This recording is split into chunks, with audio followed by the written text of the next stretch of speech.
Hey, Meek.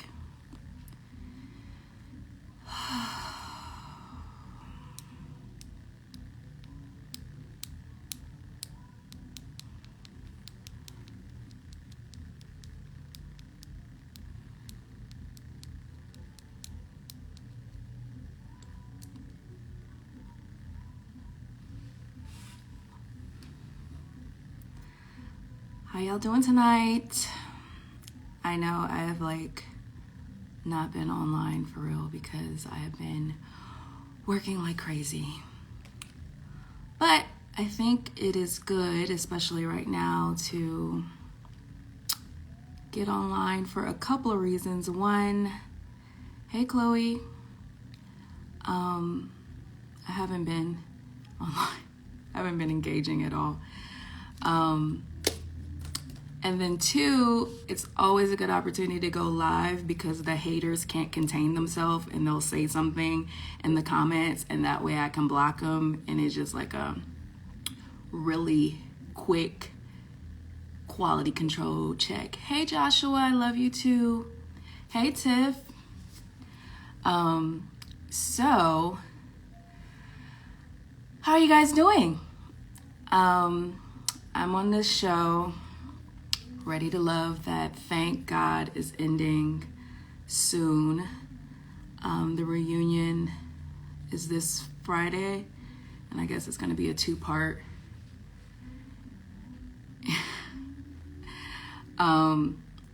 Thank you, boo.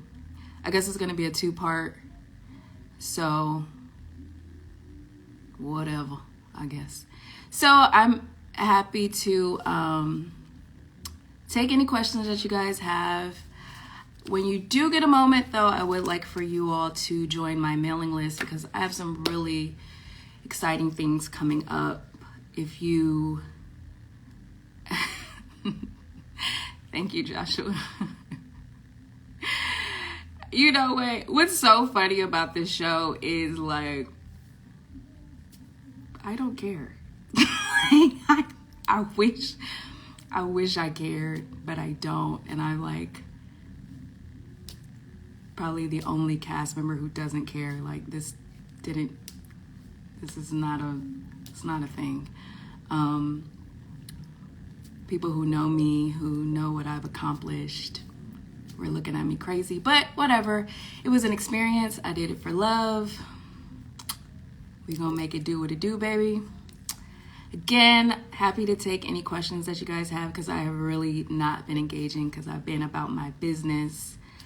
And reunion's coming up, and I probably won't do any interviews because I don't have anything to prove. I don't have anything to dispel. I actually have stuff going on that requires my focus. So for the people who do follow me, have been following the show, or I would prefer for y'all to have questions about business. I've been a full-time real entrepreneur since 2005, and I'm very passionate about people becoming full-time entrepreneurs and honoring their purpose, honoring their calling over their life, and kicking their 9 to 5 if that's what they want to do. Y'all know, for some of y'all, I'm a serial entrepreneur. I've had many companies.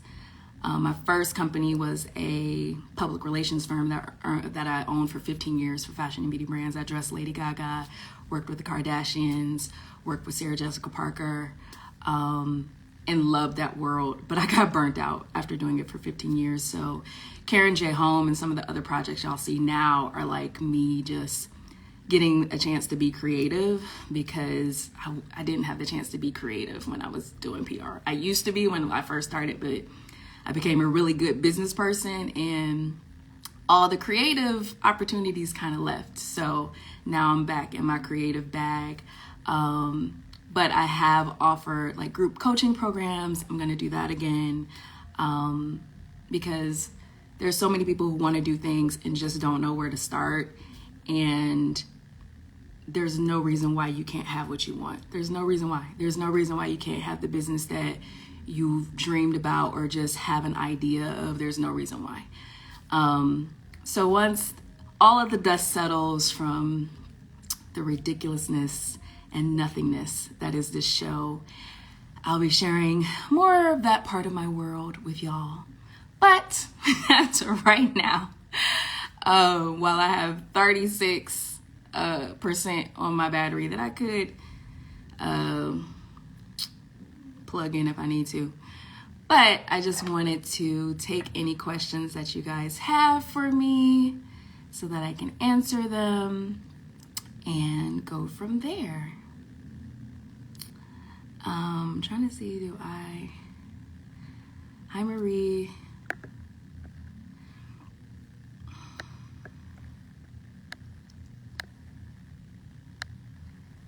So when you guys, hey Nell, hey Mia, when you guys do get a chance, click the link in my bio so you can join my mailing list. Promise no spam, just information about things that I'm doing. For those of you who have been following me for a while, you know that in the past I've taken women to Fashion Week, taking groups of women to Fashion Week. I didn't this season because I just wanted to enjoy Fashion Week by myself. And the weather was actually horrible this September. I literally went to shows like every other day. Hi, Yolanda. So this September, everybody had been asking me about it. So this September, my goal is to once again try to take women to Fashion Week. So make sure you get on my mailing list so you don't miss any of that. Oh, y'all are putting questions in the thing. I didn't even realize. Okay. What is my next event? Okay. Why the transition back in Dallas? Tiara said, why the transition back in Dallas? That is a very good question, Tiara. So I went to high school in Dallas. My family moved to Dallas in I think we moved here in 95, 96. And I just went to high school here. So I was a sophomore, was here for 3 years, went away to college from Dallas. And while I was away at college, my father died. So my family moved from Texas back to Ohio, where I'm originally from. So fast forward, I lived so many places and actually moved back to Dallas from LA after living in New York for almost 10 years. And the reason why I moved back to Dallas is because my mom wanted to move back to Dallas. She was in Ohio dealing with my family's estate and renovating my grandmother's home. And once that was wrapped up, she was like, she wants to move back to Dallas. And at that point, she and I hadn't lived in the same city in 20 years. And since I'm an entrepreneur, I was like, I can live anywhere. So that's why I moved back to Dallas. And I was living in LA during the pandemic, and it was horrible. Like, if you lived in LA during the pandemic, it was like lockdown on a whole nother level. And it was unbearable. Like, they did not want us to walk outside. Literally. They had shut down the parks, shut down the beaches. And it was, it was a scary time for everyone, but it made it that much scary in LA because it's like, don't go outside, So when my mom suggested it, I'm like, yeah, I'm ready to go. So that is why I moved back to Dallas. I moved back to Dallas in September of 2020. So I've been here ever since. And we'll see. Veronica, I saw your commercial. It was for like a prescription drug. I'm so proud of you. Veronica was a model in my Fashion Week show for Maxine and Jimmy last season. And girl, you better work. I saw you on the commercial, and the next time I see it, I'm going to put it on my stories. Every time I see it, I forget to put on my story just because I'll be so excited to see you. But congratulations, mama. I'm so proud of you. Do your thing, okay? Baby, you made it to the big screen. You better do it. I'm so proud of you. I love you so much.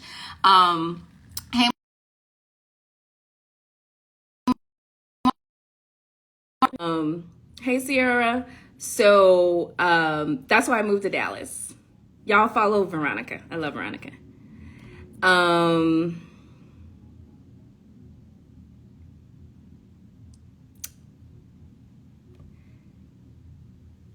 Shayla, can y'all see these questions when I'm putting them on here? Sarah, you want to be on the thing? Okay, give me a Sierra want to get on here. Shay, can y'all see the questions when I put these on here? It doesn't matter. Anyway, okay, so Shayla Hours says, did you find what you were looking for on the show?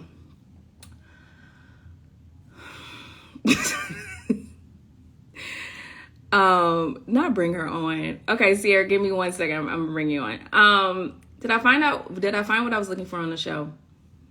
I did. I did the show to find love. The show benefits me in no other way. And I say that humbly. I think y'all have a problem with me because I'm not as humble as y'all like me to be, but I don't know what to do for y'all. I really don't. This wasn't a humble situation. I was on a dating show. But I did it to find love because I loved this show. I've been watching Ready to Love since the first season, and I will never watch it again because now I know what I'm looking at. I'm looking at a bold-faced ass lie. I'm looking at manipulation. I'm looking at orchestration, and I can no longer watch the show and enjoy it knowing what I know now. So I did it to find love because I believed in like what Ready to Love did, like in the previous seasons. And I did find love. I found love. So that's the answer to your question, Shayla. Okay, Sierra, put it back. Okay, I'm about to bring Sierra on. This was, Lord help us. Help us all. Here we go.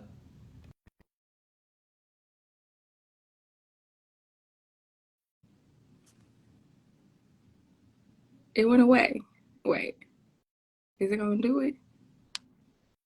Except, okay. What are you doing? Hi. Edmund. Hi, boo. No. Hi, honey. How are you? Good. I just came in for some cocktails. Ma'am. Wait. No, I haven't seen you. because tomorrow they're going to have us fucked up. And I want to see people's going on. You think they're going to have us fucked up, Sierra? Not me. They can never. The outfit might be fucked up. Theirs. Never me. Never us. What are your us. What's up, baby? What are your thoughts about the reunion that the people haven't seen? You know what's crazy? I played the background on this reunion. I did not eat into, I didn't want to get into all that old stereotypical because they wanted me to be rah-rah and the rodeo clown. So I was not going to give them that. So I gave quiet, humble, forcefully humble. Because what is it? What's up with them wanting us humble? What? The people want us humble. I can't relate. So I don't. Look, the views going up. Look. I can't relate. I can't relate. I don't give a damn about being humble. I'm trying. But my thing is this: I was not gonna dress up in ball gowns and all that other shit for niggas that I did not. I already wore y'all out once. I'm not doing it again. When I walked in and saw your outfit, I was so happy. Yes, because it was kind of me. And, people don't realize that I was not able to give, logos. So I had to get in the archive for that. Right. I know, Maria, I know somebody's screen recording. The kids love to post in their defunct Facebook groups. My God, get a hobby, a life, a family, something. I really want y'all to love yourselves more. The money is already made. Where you can detach. Jesus, it is shocking the behavior that ensues on social media. But, God be the glory. Thank you. I think what people forget is like the more that people are actually mean on social media and talk ish about us, the more you make me relevant on the show I have no desire to be relevant on. Like, that's the gotcha. The gotcha is the money was already made and we're on to the next. Like halfway through the season On of both y'all. days I got paid. Like, I don't, like, it's very shocking. But nevertheless, I'm very on to the next. Listen, I was so ready to like what they don't understand is like once we wrap this up, we're able to enter our new contracts. That's the gotcha. It's time. It's going to be tricky for a lot of the girls out here. Stop triggering yourself. It's weird. It's very weird.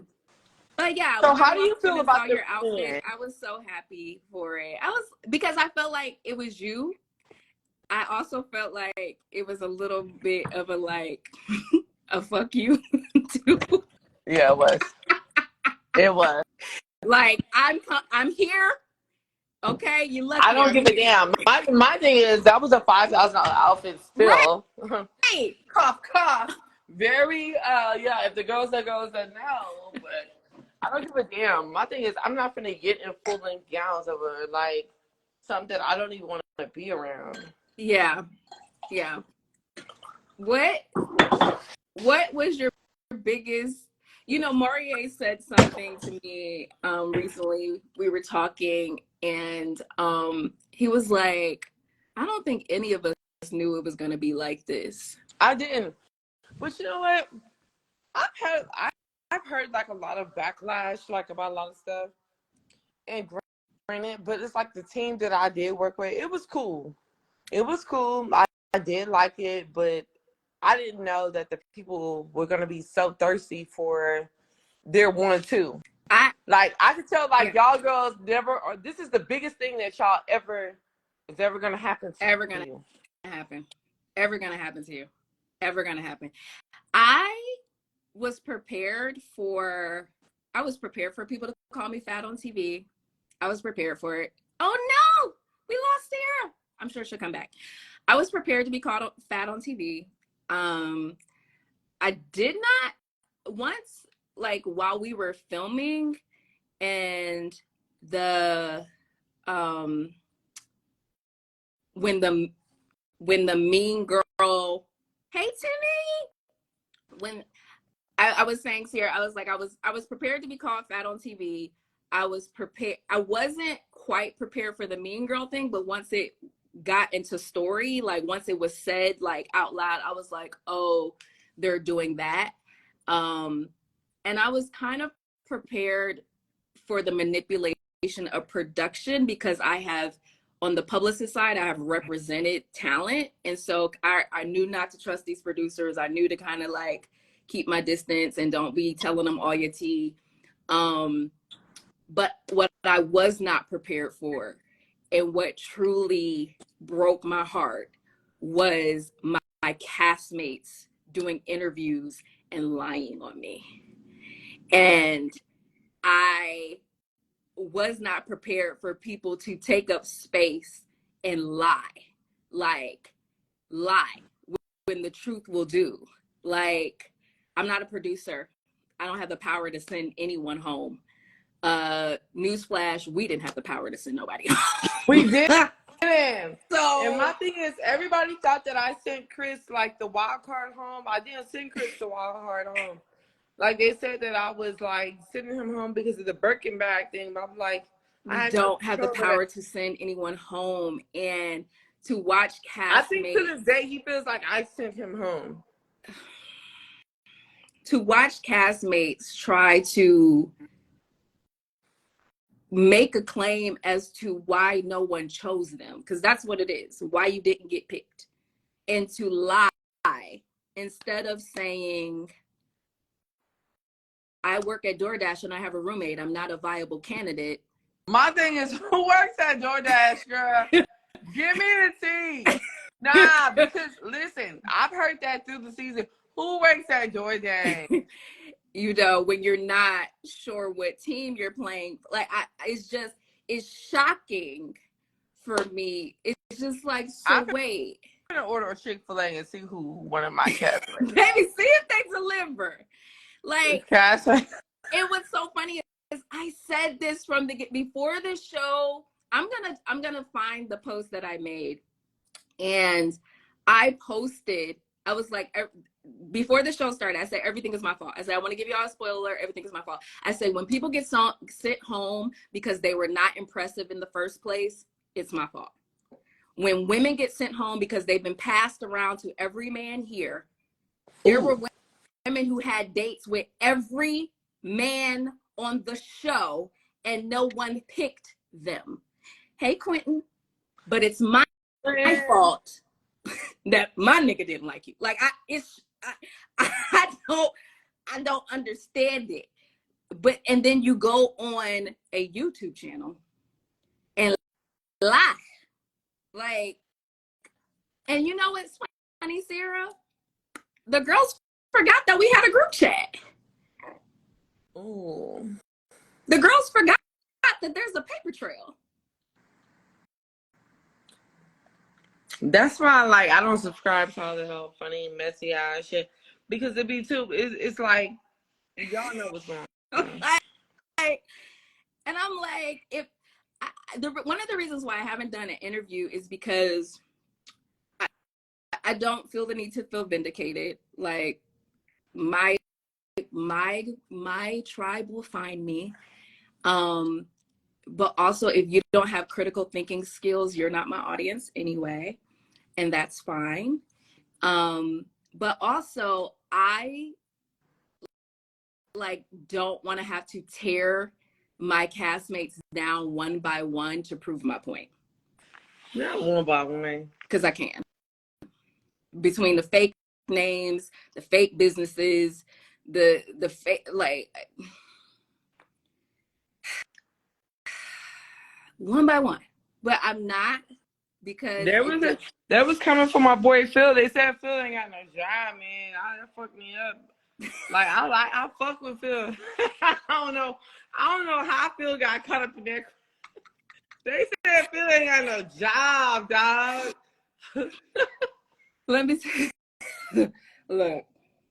Nah, Phil is my partner. Like, I fuck with. You know what? I'm gonna start calling everybody my partner that said that I was a friend girl material. I don't listen. I'm just playing. Phil, I love him. Like, he's amazing. I love him. But they are attacking him because they said he ain't got no job. Thank you, Humbleness Kitchen. I think they talking about me, friend. I don't know. Girl, they ain't talking about you. They talking about both of us because it's the literal facts. It's the literal facts. Oh, this is a good one. Do you regret going on the show? Do you regret? Do I haven't been able to call it. I haven't been able to call it yet. I don't regret. I don't live my life with many regrets, and I believe that it has already served purpose, and all things work together for my good. Y'all better stop playing with God's favorite. Okay, listen. You better stop playing with God's favorite. I'm trying to tell you. But I just work out when they do it. I just didn't. I wasn't prepared for the lies. I really wasn't. I really wasn't. I was not prepared for that because I don't do that to people. And I never considered that someone would be like, "Oh yeah, I went home because Janelle." What? Girl, they sent me home because I played too much. Why wouldn't I play? This is a playful situation. Why wouldn't I play? It's a joke. Like, my thing is this, like, I am a very, and I'm gonna give myself 10s. I'm a very, very sexual, like I know how to court a man. I know how to do all that. But my thing is this: if I'm not doing that, I'm obviously uncomfortable in the situation. Just the whole setup was crazy, so I could not even get into that because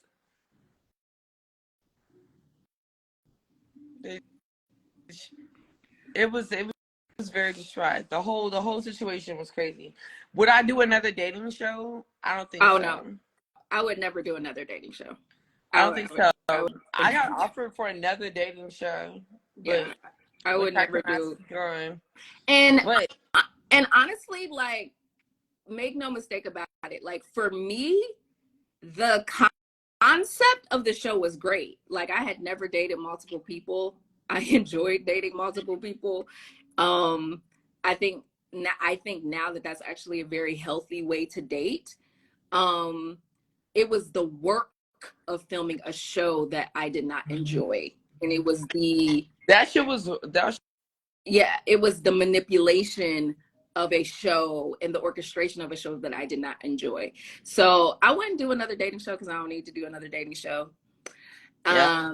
And do I regret it? I don't regret it. I don't really do regrets. Like, I did it, it's done, and I did the hell out of it. So it is what it is. It is what it is. Audrey, you know what's crazy? When I talked to Carlos, I had a conversation with Carlos King. He mentioned me, you, and Habibi. He said that we were actually the things of the things, but we'll talk. But yeah, imagine that. But it's like, well, what? But I love Carlos like to death. Like, but it was crazy. It's crazy what like people want to see. Yeah, you know what I'm saying? Right. Yeah, and that's the other part. Like, unfortunately, people like the salacious, ridiculous. Like, people like the ridiculousness of reality TV, and I get it. So yeah, I don't regret it. And now we know for future what to expect, how to navigate. I love it though. Like, yay. I love Who wasn't it. being... I got my life. I honestly got my life. I would absolutely do it again. I would definitely do reality TV again. I just know coming in what it takes and what's to be expected. And I know they can only edit what you give them. Right. You know what I'm saying? I have no regrets. Like, it's just crazy. It's just crazy. But I think my thing was, it wasn't with the whole production. Like, I loved everything about that, but it was like the aftermath. Me dealing with like people on Twitter and all that stuff, like what they got to say. That shit really was like fucking me up. Like, what? How dare you? How dare that's you speak on the queen? Like, bitch, I was fucked up. I'm like, wait a minute now. Y'all talking about me? Like, what? And then I'm zooming in on backgrounds. I'm looking at profile pics. I'm screaming. Look, I'm looking at their grannies that didn't pass away. I'm looking at like, all right, bitch, I got the next joke coming for you. Because they're attacking me for nothing. Yeah. I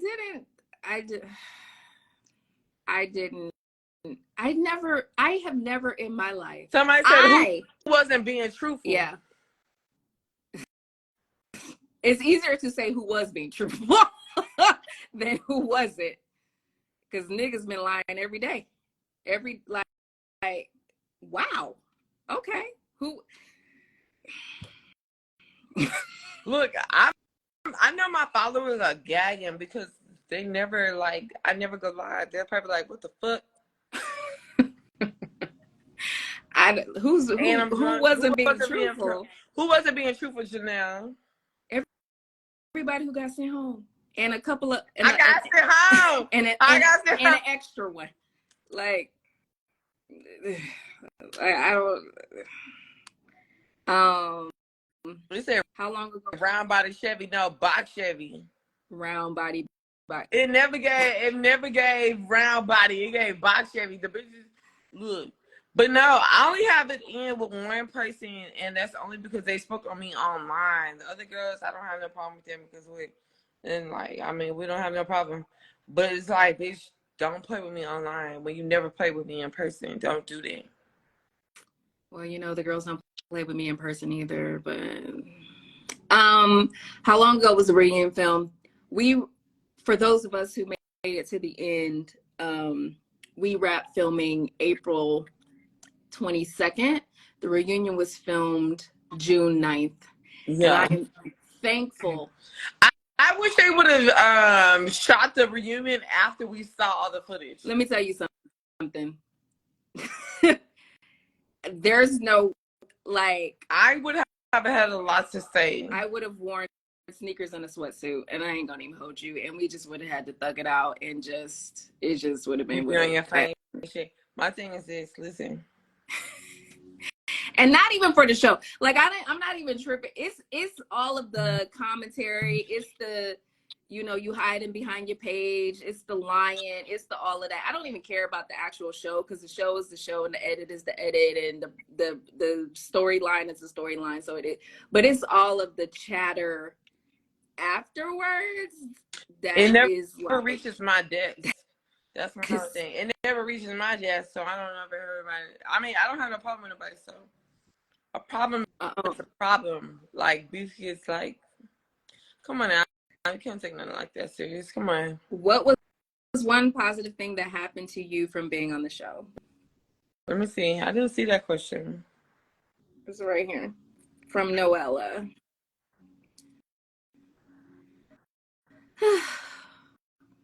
Somebody said you were my favorite. Who was honest? She's right. I got some people straight about you. Okay. What was one positive thing that happened from you being on the show?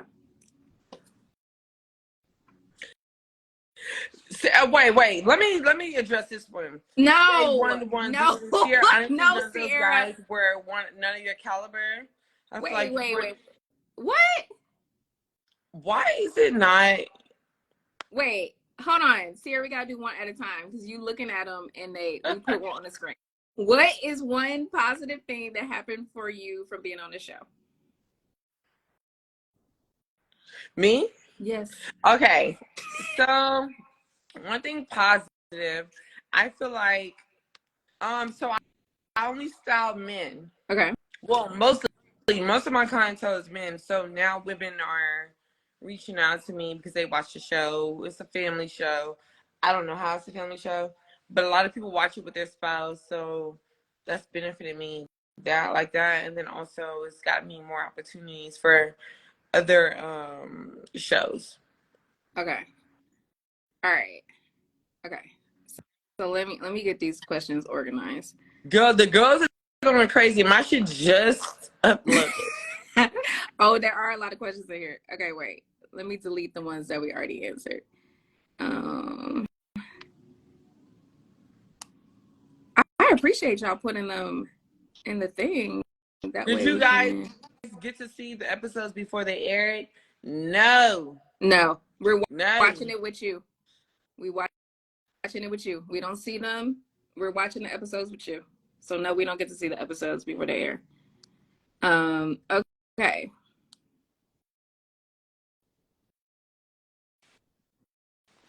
Here you go, Quentin.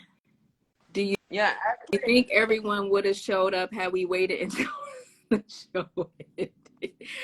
Yes, because their egos are so, they want the extra 15 minutes that they didn't get when they got sent home. So yes, they would have all shown up because they wanted their extra little piece of check, and nobody ever came. Like my thing is, but I have a problem with nobody. Oh, they can see the thing. Oh, okay. How can they this is very advanced. Get my champagne. Okay. What have you learned about yourself from the experience of doing the show?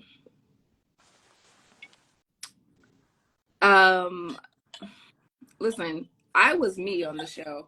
So from a personality standpoint, I was me on Tuesday, Wednesday, Saturday in June, July, August, and September. I learned so when you're dating professionally for 2 months, I learned that I've never made relationships a priority. Like, relationships are not a priority for me. I have to be so conscious to make a relationship a priority, because I really lack the stick-to-itness that relationships require, because I just be like, all right, I'm done. Just because in my business world, I'm very cut and dry. I'm very black and white. And in relationships, you can't be like that. You have to extend grace. You have to be patient. And that was like a really big challenge for me, and to also be vulnerable. That is not, I don't lean into being vulnerable. I lean into to kind of put up a wall, be reclusive, and go silent. That's kind of my go-to, like if I'm upset about something. So being in this environment really helped me to push through some of my discomforts in relationships, and like growing and nurturing a relationship, which I found to be beneficial. But it requires a conditioning, because you have to continue to do it, especially if it's like not what you would normally do, so that it can be a part of like who you actually are.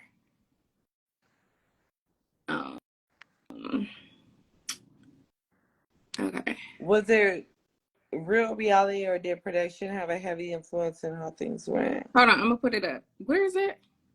Oh, here we go. Is it real reality? Okay. All right. So here's how I answer that question. People are always like, is it real? It is real, but it is orchestrated. It's real. No, it's real response. How I answer this is real responses, but of course it's like, you know, they put you in situations, but it's real responses. It's orchestrated. It's real. Your reactions are real. Your interactions are real, but it's orchestrated. Like you don't get to pick your dates. Ain't nobody paying for nothing. You know, production be in people's ear. Like you get asked questions that you're like, wait, what?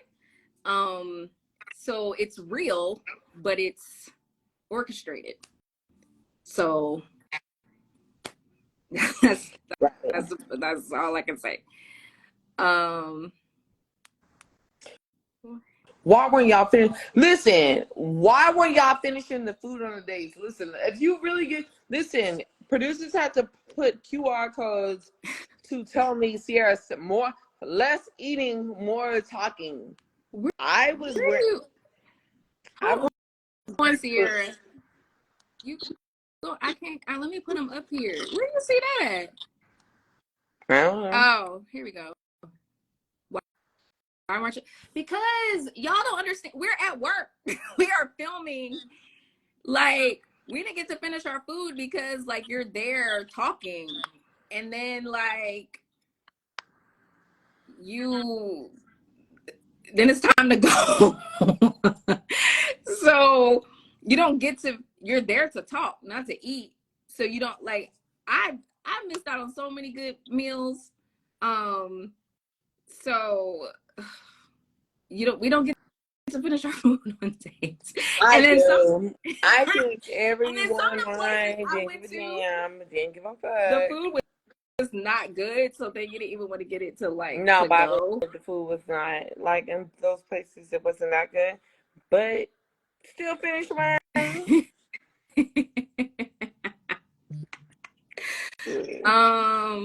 Here we go. How was the house trip versus the edited version? Go ahead, Sierra. The house trip was crazy. I'm not gonna lie to you. I'm so glad they didn't have like cameras on the walls, because guarantee you, the way I was eating those edibles would.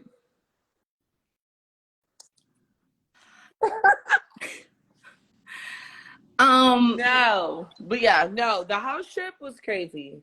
First of all, I am not a sleepover girl. I never had a sleepover in my entire upbringing. My mom never played that. What? I'm very go home about it. Don't care how drunk I am. Going home. It takes a lot for me to share my space. Yeah. And you were like sharing the space too. That was sharing the space, and I actually shared a room with Katrina. That's what I mean. You were really like sharing it. Yeah, actually like how it was cool. Like about it, it was cool. I know I was leaving that master bedroom. It was cool. Look, and she was cool about it. It was cool. But I mean, the house the was. house was cool. We didn't. I didn't. We didn't. That was my favorite episode. The episode I got eliminated on. That was my favorite episode. That's because you wanted to go home.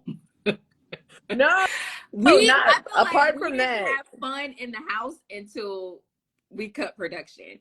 I feel like we had such a good time at Girl, night. I was dancing We were on having the like table. concerts, dance parties. Like we were really enjoying ourselves. Like when the cameras were down, and everybody was. Sierra keep losing it. Everybody was like, not everybody, but like the people who were still up. Like one night it was Kat, Phil, Aries, Morier, Quentin. I think Chris was down there one night, and Sierra, and we were just having a good time. Like, and despite of like everything that happened during the day, having a good time. But the filming part was whack. The house was whatever. What'd you say, Morier? Your ass was ready to go a long time ago. You talk about Sierra.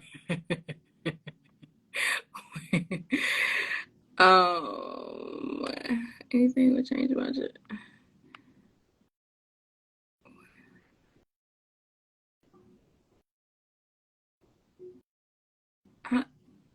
Okay, let me. Y'all, there are so many questions in here. Wait, Okay, let me answer this question. Your face looks slimmer. Have you lost weight? I have lost weight. Didn't need to because I've been pulling niggas with this same body for years. But I had lost like 20 pounds before I started the show. And I was trying to like get over the hump that I was trying to get over. And during the filming, our lives did not belong to us, so I didn't get to work out or anything, and it was like really, really hard on my body. And then I wasn't eating right; it just was horrible. So I was able to get back on my regimen and just like really, really hit it hard, and finally start seeing some results by taking some drastic measures and trying to like really get to where I want to be. And yeah, so apparently everybody likes a fitness couple, but they're not getting one. So yes, I have lost weight. I'm not really a big person about like I don't think I'll be like that. There's no weight loss tip to share. I think we got enough of those girls out here in the world. I just feel like do whatever, be at whatever weight you feel happy and most comfortable at. I am a person, I can carry a lot of weight, and I gain and lose all the time, just depending on what I'm going through or doing. So I have lost weight. I'm trying to decide how much more weight I'm going to lose, because I don't have a desire to be skinny. Like that's not for me. I like my curves. I look prettier with a fuller face. So yeah. Okay, I'm trying to. What would you change about your approach? Nothing. My approach initially for the show was I literally asked production, like, I don't fit in with this cast. Who are y'all trying to have me be? And they're like, oh, we just want you to be you. So I don't have an approach change. Sorry, I'm gonna be me. That was the approach. Be yourself, be authentic. And that's what I led with. I don't know where's here. Could y'all do a resort version? What? A lot of you mentioned how intense filming was. How many hours were y'all filming? So the okay. So the mansion mixer, our call time, I think was like 10 o'clock, 10 a.m. for the mansion mixer, the very first episode. Our call time was 10 o'clock. I didn't get home until 3:30 that morning. I think we stopped filming at, I think we like wrapped filming at like 1:30, almost 2 o'clock. And then that was the first time like the cast was together. So they had like information for us. And then we were like taking pictures and stuff after. The hoedown was the same. It was like an all day morning to night type thing. And actually the girls, we filmed a scene that morning and then had to go to the hoedown. So when we did that dancing scene and everybody was like really tired, that was 12:30 at night that they asked us to do the dance. And everybody was like, bruh, we tired. Other than that, some days I would have 2 or 3 dates a day, literally 2 or 3 dates a day. When we did the Meet the Exes, I met Morier and Quentin's ex in the same day, cross town, by the way. So literally you don't, like, your life is not your own. And that was something else that I don't think we were prepared for.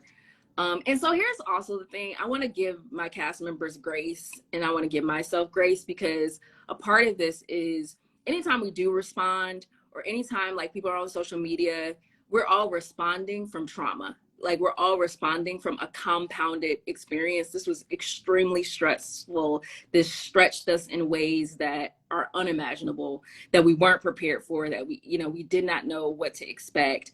And so it was a lot. It was a lot. And anytime we have to deal with scenarios from the show, for me, it is coming from everything I went through from the show, and I give that response. Instead of maybe giving like a segmented response, I'm giving a response from trauma, like the trauma of actually being a part of this process. And so it was a lot. In March, we filmed maybe like 5 to 6 days a week. By April, we were filming every single day, and no exaggeration. Because either you're filming dates, the 3 things that you film are dates, the lounges, and your interviews. So our lounge days are usually all day, but they're not as intense. Our lounges with Tommy. And then our interview days can be anywhere between like 3 and 6 hours, depending on like how much you need to cover, like how many episodes that you need to cover. So it's a lot. It's a lot, So imagine talking about an experience for 6 hours, barely, not really a break. You may get like depending on what time you come on, you may get a break, you may not. And then like by the time you get home, you don't want to talk to nobody. You're tired. You don't have any energy to do your own. Like, I didn't have energy to like run my own businesses, do my own work. I was exhausted.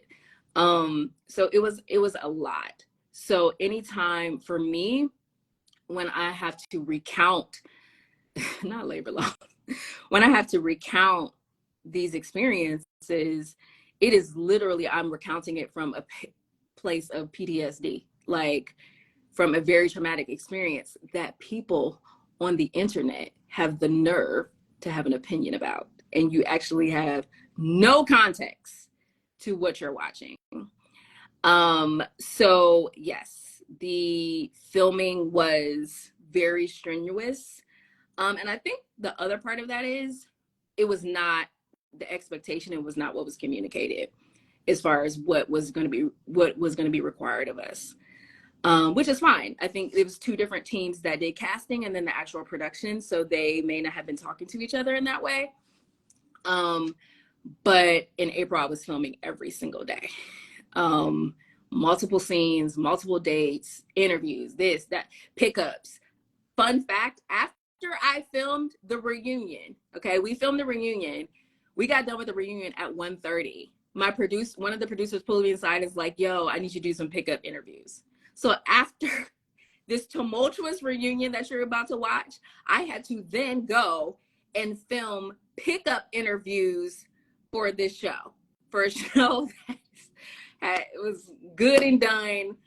and that we have clearly already just talked about because we just filmed a reunion, had to do pickup interviews because they needed me to do pickup interviews for, you know, and I was there for like another hour. So yes, very time consuming, very strenuous. How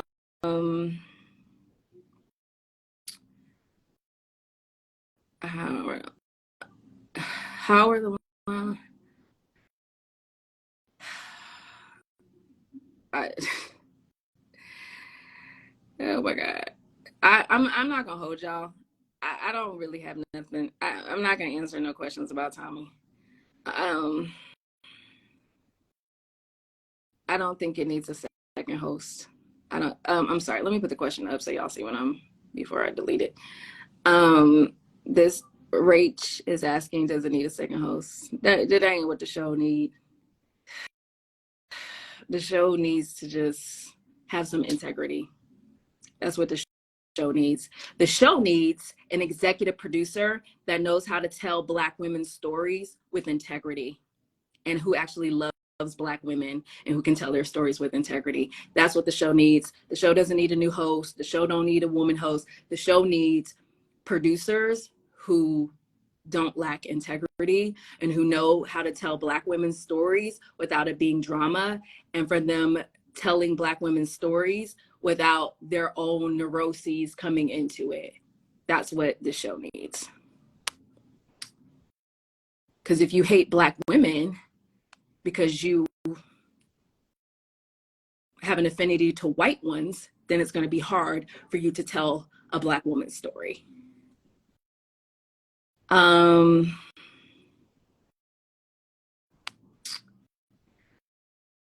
Were there any connections, dates off camera, or that didn't make the cut? Yes. Not connections, no. But dates. So my very first date, my very first one-on-one date was Herbert. They never played it. Don't know why, because it was clear that he was one of my top connections. They never played the date. My second date, one-on-one date, was Morier. They never played the date with Morier. So when you guys see me meet his ex, y'all are like, why is she there? Because he wanted me to be there. Red and I never got a one-on-one date, but we had a group date. Quentin and I did not get a one-on-one date forever. They would not give us a one-on-one date. And granted, like early on, there's so many people, you know, so they're like trying to navigate all of the dates. But we didn't get a one-on-one date for a long time. Our first like date was the pickleball date, which was a group date. And Quentin and I thought it was going to be a one-on-one date. And so we get there, we're like, oh, there's other people here. So they have been putting dates on the YouTube channel, but they haven't put all my dates on there. But I only went out on dates with Morier, one-on-one dates. I only went out on dates with Morier, Quentin, Herbert, and Christopher. 4 dates. Meanwhile, some of the other girls got to date all 10 guys. Shocking. Huh. Wonder why no one picked them. It's weird. Anyway, but yeah, I only went out on 4 one-on-one dates, and I made it work with the 4 dates that I got. And only had the 2 group dates. The first one with Phil, Red, them other girls, and then Herbert and that other thing, and Quentin. So those are my dates. I didn't get passed around like everybody else did. So yeah.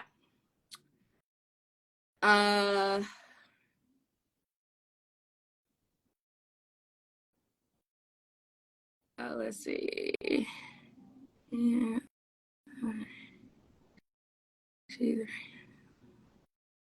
Oh. Let me see. Okay, I really appreciate y'all putting these questions there.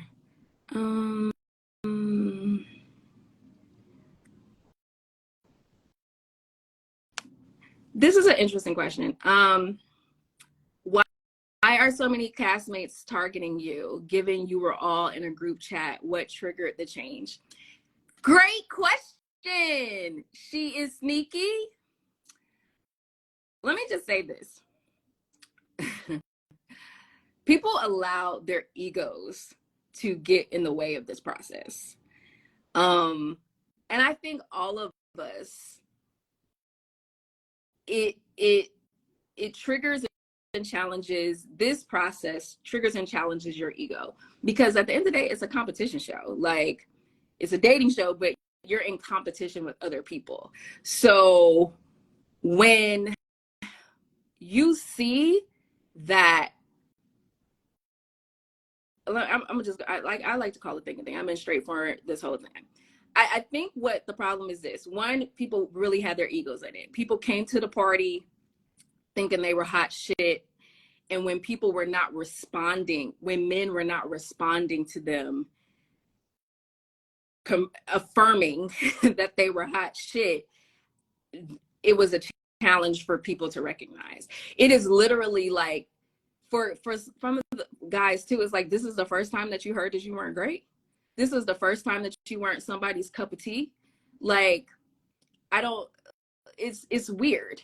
It's and I really, really say that, like, it's weird to me that people just can't take their L's. Like, everybody's not gonna like you. Everybody's not gonna be attracted to you. But I think what happened was people began to see how men were responding to me and didn't like it. I also think that as different things begin to unfold, we began to realize that there is no honor among thieves. We began to realize that people were not being honest about people that they knew prior to this show. And we're creating false narratives in an alliance format, which is fine. Like, you want to try to stay on the show, try to stay on the show. It didn't work, but okay.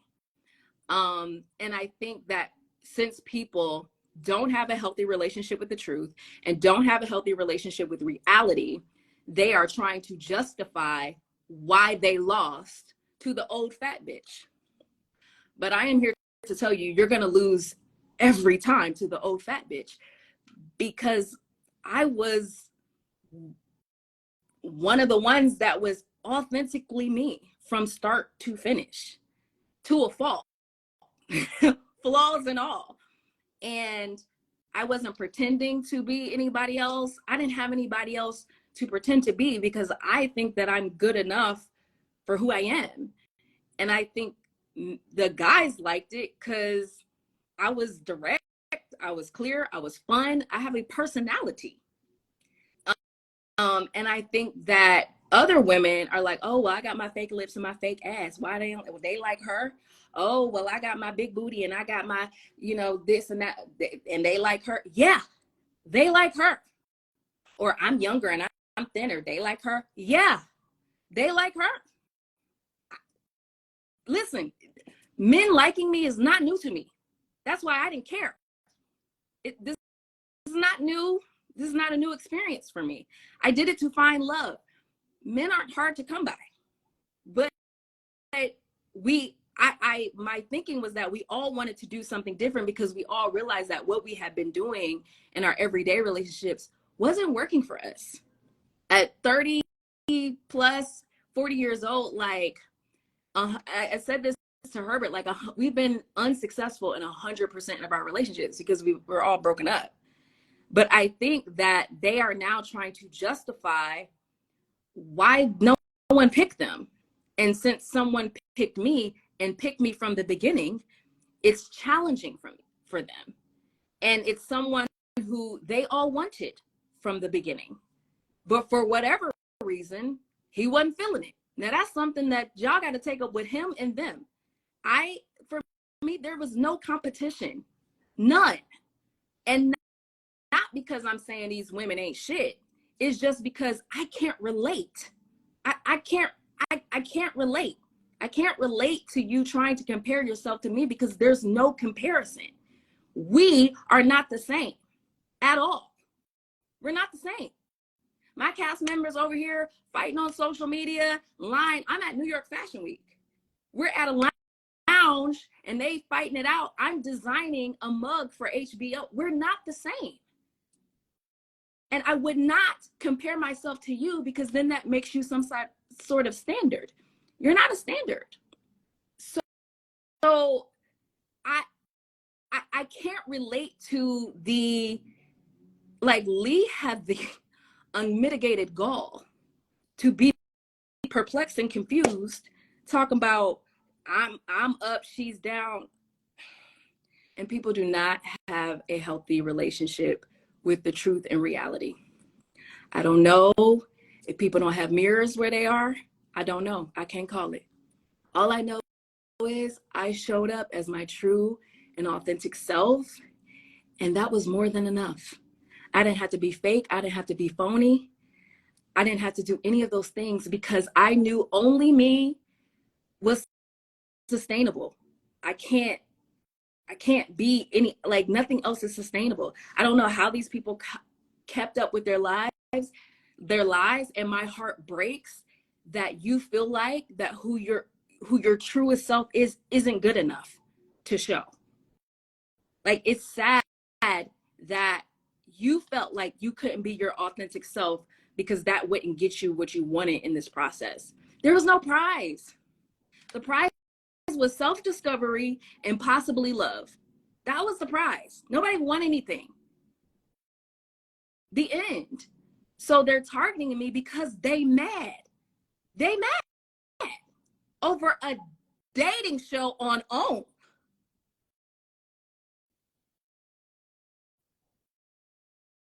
What? A dating show on a network that most people don't even have? It's not. It's not a thing. It's not a thing.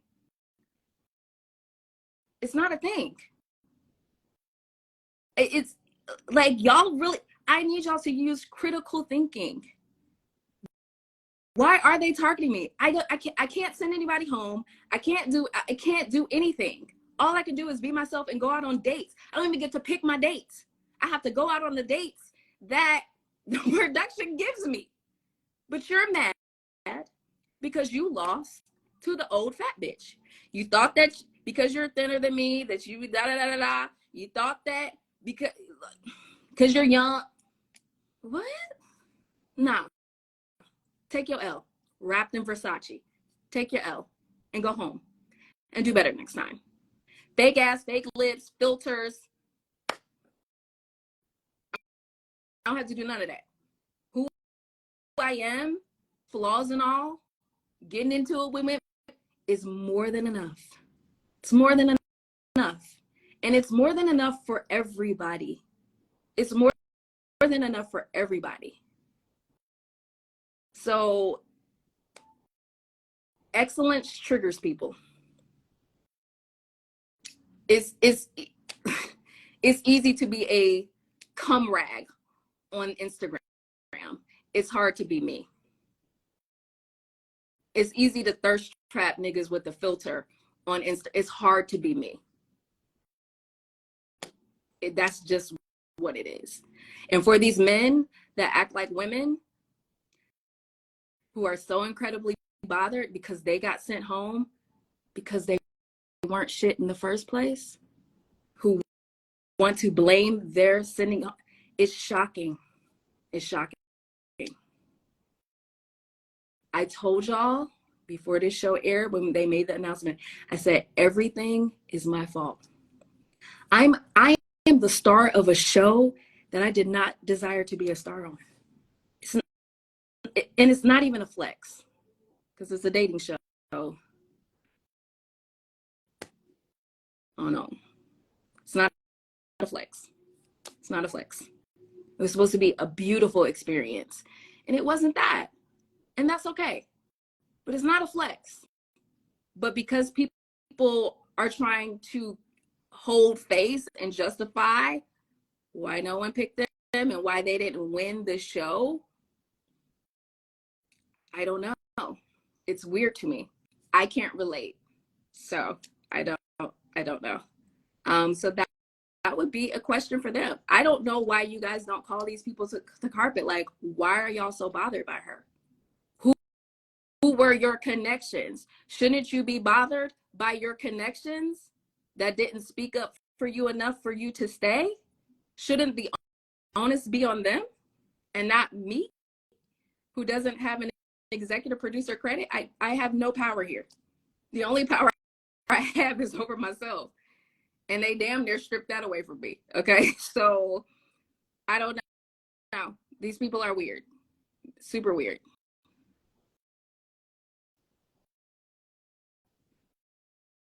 All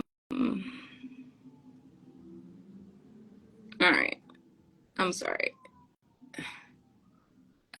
Oh, somebody asked it. Girl, I don't know you.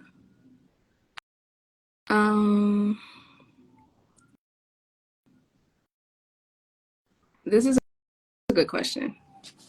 10, you got some good questions. This was a very different group of men, women than we've seen in previous seasons. What do you believe? What do you believe production casting motives was on this drama? There is no reason why. Some of these people were casted on this show. Like I said, when I saw who the cast was, I went to production and was like, I don't fit this cast. I don't fit in. Who do y'all like? This doesn't. I felt like one of the reasons why I felt like the cast skewed very young. I feel like this is one of the youngest casts that we've seen on Ready to Love, even though I ended up with a young guy. It was a very young cast, and I was just like, everybody's so young. It's only me and Aries that are in our 40s. Everybody else was so young, men and women. So it's just like, what's happening here? But it was drama, and I think that's why from season 1 to now, we don't really see the love stories that we originally saw, because I feel like there was different leadership. And in the beginning, when the show started, they like the ethos of the show was like helping these people who are, late 30s, early 40s, in their 40s, find love. And these people were not caricatures. These people they were just regular people who you wanted to see fall in love. And I think as the machine of TV goes, they have a job to do to keep ratings up. And since y'all like drama and audience thrives on drama, they started putting people in, cast typing so that they could get the drama. And what's interesting is they don't even really have to orchestrate the drama. The drama will naturally happen, or they could just let the drama be the actual process. But instead, they make it about the disagreements that sometimes don't even have nothing to do with dating. So when I first walked into the Mansion Mixer, I was like, oh, it's a nice group of people. We're going to be friends forever. And then by the end of the Mixer, I was like, oh, okay, probably not. Because then you're like, oh, that's supposed to be that type of person, and that's supposed to be that type of person. And then it's just like, okay, this is just all for TV, So it's unfortunate. And I think that's kind of where Ready to Love has lost their way. It's entertainment, right? It's entertainment. It's supposed to be like that. But from what it used to be to now, it's lost its way. So, okay. Oh, I keep pressing the wrong thing.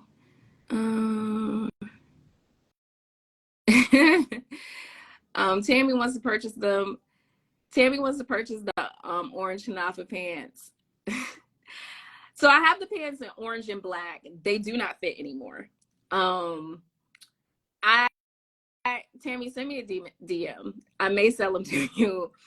I need to see, because I'm afraid to get them altered, because I don't really even believe in like altering my clothes like that. I just rather just buy it over or just be done with it, because I feel like then you play the game of going up and down and weight, and I go up and down in my weight. But send me a DM, Tammy. Let's talk about it. I have them in black. I think I've only worn the black pair once. I'm pretty sure the black is sold out on Hanafa's website as well. So when's the secretary show up? It's going get ghetto. I can't. I have you told me who they're from. No, DM me. I may send them. I may sell them to you. Let's have a conversation about me selling them to you. I know they're sold out. And when I originally shared the link, I didn't realize that they were sold out because I thought she had restocked them. But I may sell them to you. And like I said, I have the black too. I need to try them on one more time, but I know they don't fit anymore. They do not fit. They're too big, and I hate that because they're so gorgeous.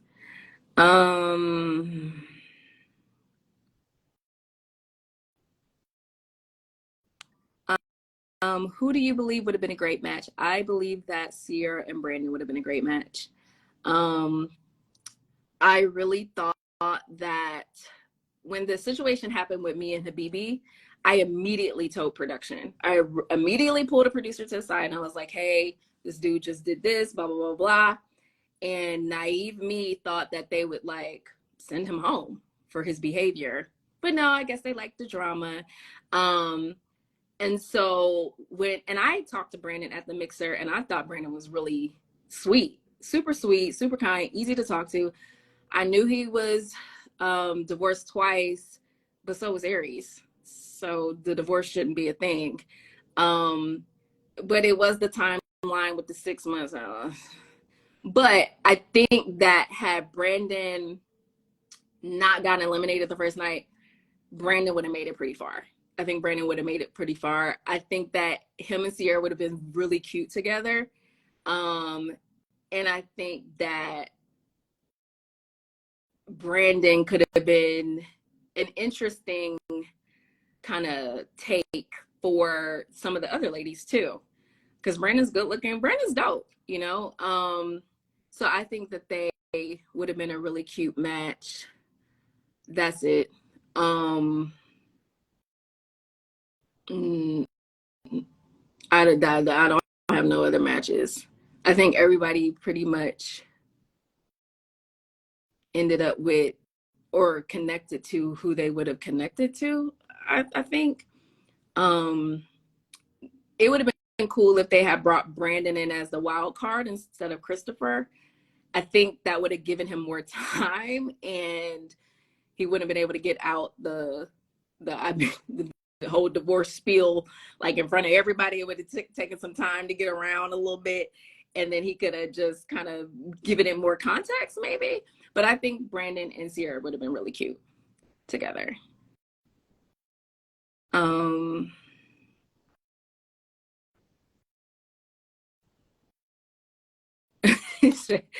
Tintin say ask some questions, can't carry it. Okay, let me see.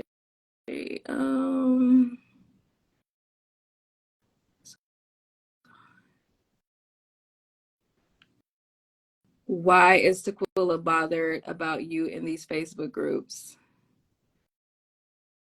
Because I don't know. I don't know. I can make a nasty, snarky. I don't know. I don't know. What's unfortunate, about the entire situation is with this cast, we share a very unique experience that only the 20 of us understand. Because even people on other shows, and I will say this, girls from other shows have been so incredibly supportive of me. I'm not gonna name them names because I don't want y'all coming after them or whatever. And their support of me has been solid. And I love y'all for that. Like I'm getting emotional, but like held me down and helped me realize I was not crazy. But they understand, you know, because they can watch it and because they've like already experienced it, they can like they know what they're looking at. Y'all don't know what y'all looking at from like a viewer standpoint, but somebody who's been on the show, be like, I don't know what they're doing here and that. But our cast, we had a unique opportunity to support one another in something that was already incredibly uncomfortable and out of the box for us all, and we squandered it away. All of us had our part in squandering it away. A lot of that has to do with ego, and everybody's trying to be right, and everybody's trying to feel vindicated, and everybody's trying to be affirmed. Quentin, you want to come on? Oh, okay. And it's sad that what could have been us like really coming together and like letting the process be the process, and ain't nobody got no feelings about it, and we just doing our thing, and and then we can get some money together afterwards and do stuff for the community, like, but instead people's egos. So I don't know why Taquilla, I don't know what Taquilla's problem is, and I don't care, like, I don't care. It's unfortunate, because I don't really like to have problems with people when we ain't really got no problem. And I mean that there like something has happened, like there has been an offense. But like I can't relate to that. Like I'm gonna tell y'all, I have never in my life sat around and called somebody a mean girl. I just don't. Like, I can't relate. Like some of the things that plague other women, I can't relate. And I'm not trying to be funny. I'm like being super transparent here. Like some of the things that trigger other women don't trigger me. And it's because of my personality. I don't care if you like me or not. I'm not like, oh, I want her to like me. I want her to be my friend. I want to be friends with. I have friends. I have friends that I've had for a lifetime. And my true friends show up for me, for real, for real. Let me bring Quinn in. Quinn, it's past your bedtime. So I don't know what her problem is. I'm gonna tell you this.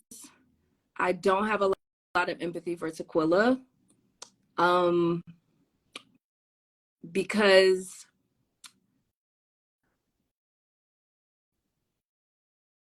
it's not a lot of ownership. It's a lot of saying what people supposedly did, and it's weird. And so if Taquilla could be like, yo, I did X, Y, and Z, or this was how I was feeling, or this is how what you did make me feel, then that we can have a conversation about. But I don't know where, I don't know. And I don't care. I don't, one thing that plagues me that I have really been trying to, and this is not a dig, and I don't want y'all to misunderstand me, but I have a hard time dealing with weak individuals. I don't like weak people. If you can't stand on what you say, if you worried about who likes you, worried about what people think, like that ain't my type of person. And so I don't deal well with women who I perceive as weak. So it's hard for me to engage with someone who I already feel like is weak, who is just wanting somebody to coddle them through their ridiculousness. I don't get coddled. I gotta show up every day. I gotta take ownership of what I'm doing every day. I have to produce every day. Every day I have to produce results. Quentin, where'd you go? I tried to add you. So I don't know what her problem is, and do not care. It's her problem to have. I'm glad that she's able to get all of this airtime since she was sent home so early. I don't. It's sad. Honestly, this is all sad because it's just like, why are you going so hard for a dating show? Everything is circumstantial. Like, okay, everything is like, I'm trying to add him, but it's not. Bruh, I'm trying to add you. Oh, there you go. What's up? Hey!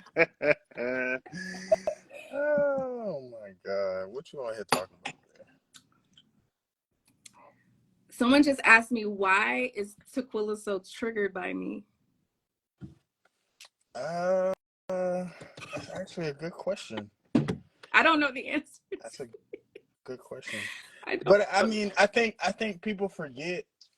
I think people forget at the mixer when she said, some people don't appreciate that type of love, which came out of left field, and even her friend now, Unique, was like, oh, like where did that come from? So I gave what also made me mad about the whole Taquilla situation was in the guys in the men's lounge. I gave a full explanation because I could see I've seen her in somebody else. So I gave this whole explanation. They were like, "Oh yeah. We want you to eliminate her." So I was like, "All right," but then she showed none of it. So I'm like, granted, they edit how they want, but I feel like they had a chance to really explain, kind of where the hurt was coming from. But she is somebody who, and no shade, but like she needs to heal. She has some things that she either hasn't dealt with or needs to deal with, just like everyone else, and Yeah. she hasn't dealt with them. So when you don't deal with things, you project, and she definitely projected on the show. Not only to you, but just in the clip that's floating around now with Phil, which was so unfair to him. Like, I forgot that happened, and I was like, God damn, like that was so. Yeah, people project, hurt people hurt people. So she was just projecting her feelings in a negative way. But Yeah. how did that spiral onto you being the mean girl? I'm still trying to figure. You never came for these man finances. You like, but I'm the mean girl. Lee over here talking about I'm up. But I'm the mean girl. Like, wow.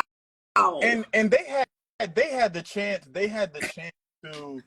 to show where I explained how the similarities between y'all, and they just chose not to because they want to continue to play that narrative. Now nobody was saying like, oh, Janelle and Lee are completely alike. Right. Like nobody was saying that. You know what I'm saying? But when you deal with somebody, with people in intimate settings, obviously they have to have some type of. Everyone that was almost connected to you was also connected to Lee. Herbert was Right. connected to you and Right. Lee. Mario, Yeah. so something had to be Yep. similar. Something had to be similar because why? If it was completely opposite, it would have been, no, I only like Lee or I only like Janelle. But a lot of the niggas like both of y'all, Correct. so there had to be some type of similarity. So that's why I was like, I wish they would have aired that, but everything we wish they would have aired. As an area. There's that. There's that. That's not air. Like that. And again, that's what I mean by the ego. It's like, girl, don't play with the big Barbie. Stop. Everybody's ego needed to be checked because, like you said earlier, it was like, nigga, we all here because we've all failed. We've all failed. So obviously we're all doing something wrong. So check your ego at the door.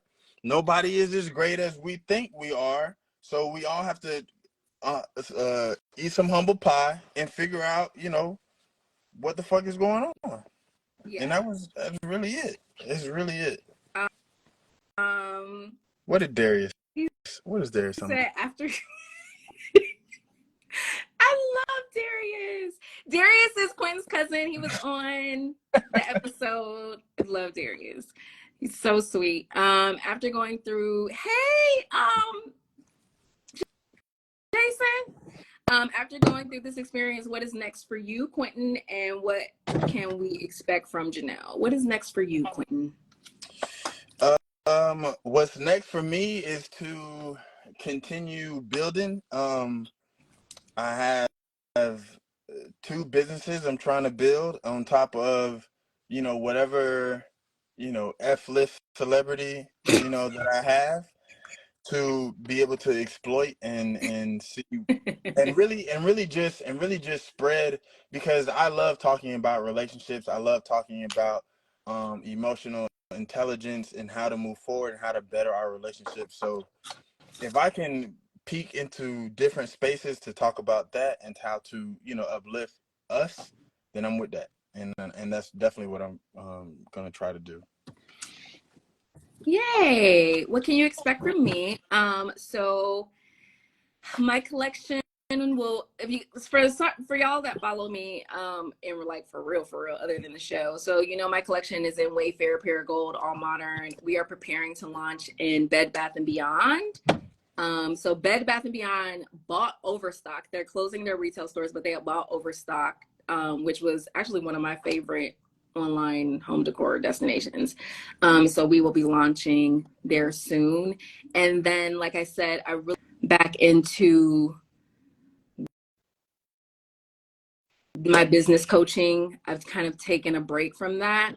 So I will be I'm planning on offering a drop shipping class, because I really want to educate people about drop shipping, and that you could absolutely do it. But you need to understand the inner workings of drop shipping. Drop shipping is like, let me put a website up and I'm making $10,000 in a day. It doesn't work like that. But you can do it, and it can be manageable, and you can scale quickly. So that's what's coming down the pipelines for me. Thank you, Darius, for your question. Oh yeah, if you in Dallas and you need some meal prep or you need a personal trainer, Oh, speaking of personal training, I just want to say, Janelle, you have done a masterful job Of what? at somehow losing weight but hating the gym, not wanting, I don't because hate the gym. no. This is what they're saying, because of course we never had a conversation about fitness. Apparently, since you didn't want to work out that day, I didn't so want to do yoga. And no, I'm talking about the group workout. I didn't want to do that either. I was made to do that. I did not want to do it. I was on the first day of my period. I didn't want to do no step aerobics. I didn't have no workout clothes. I didn't want to do it. I was tired. My room didn't have air conditioning. I was over it. And they at first was like, oh, you don't have to do it. And then they were like, please, can you do it? You'll be the only one not doing it. I'm like, I don't care. But like, newsflash, fat or skinny. Okay? The face card does not, nor will ever, decline. I've been pulling niggas with the same body for years. I do not have to lose weight. I don't. Obviously not. Quentin like it. Obviously not. So for the girls who are over here with all of their enhancements and shooting themselves up every which way with Botox and booty, that's on you. I don't have to do that, because I don't have to walk around with a filter. So put the Glock away. Put the Glock. Since I don't have to walk away around with a filter, I can be big or small. That's how that goes. Put the Glock up. Okay, tell me stop. I'm gonna just like what? But I also think I what I didn't appreciate was people being so small-minded as far as having somebody who is a personal trainer and assuming that you weren't into fitness because you didn't participate in the group workout or whatever, and not thinking, oh, well, these two people can still be in a relationship. These two people can still have a connection. That's without that, mind-boggling. it's like we don't have to connect. I mean, that wasn't really a thing that we talked about, but like, we don't have to connect on every single thing. That's what I'm Like, saying. That's what I'm saying. I'm like, why are y'all so hung up on the fitness thing? But Like, I don't have to. But everybody love a fitness couple. Everybody want a fitness couple. Put the Glock away. Put the Glock away. Do they? They love a fitness couple. They ain't getting one. They ain't gonna see one. I'm gonna not be a fitness couple just for that. Y'all ain't gonna listen. Y'all better sign up for these classes with Quentin and get your meal prep.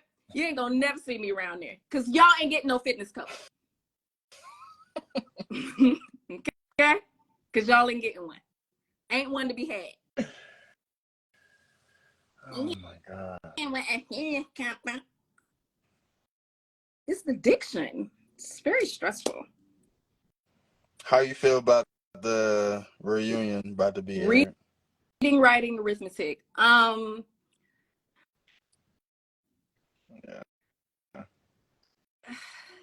Yeah. It's just like at this point, it don't even matter. Wait, I have a question because this is also a narrative. Why do people think that I wasn't allowed to talk to any of the other girls? Let's clear it up. Let's clear. Were you controlling me? Were you not allowing me to talk to any other? Okay.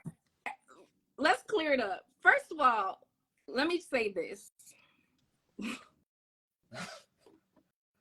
You want me to put don't pull the Glock out. Don't pull the Glock out. You want me like let me say this. Ladies and gentlemen, this is what it looks like when a man respects you. Period.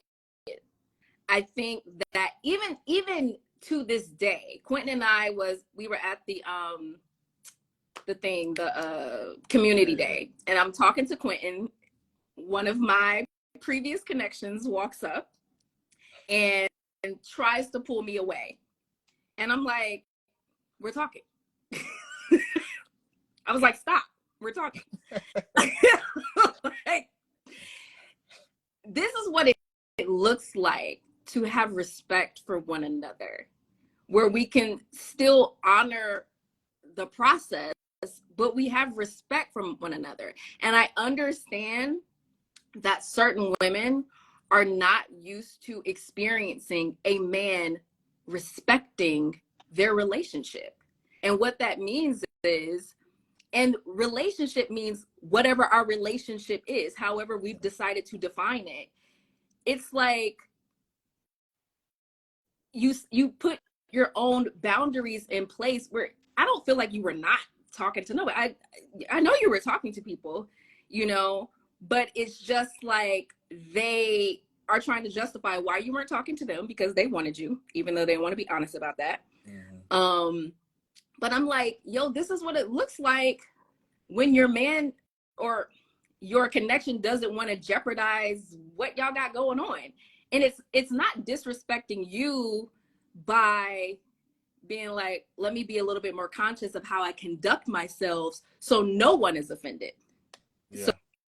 So you're not offended, so that you don't think I'm trying to lead you on, and so that she's not offended, so she knows that like we're respecting the process, but I'm still, expressing boundaries.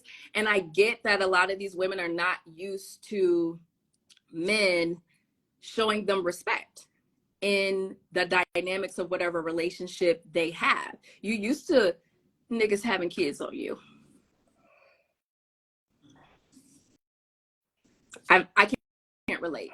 So you used to being with a nigga for 7 years and he don't wife you. That you're used to that. Okay.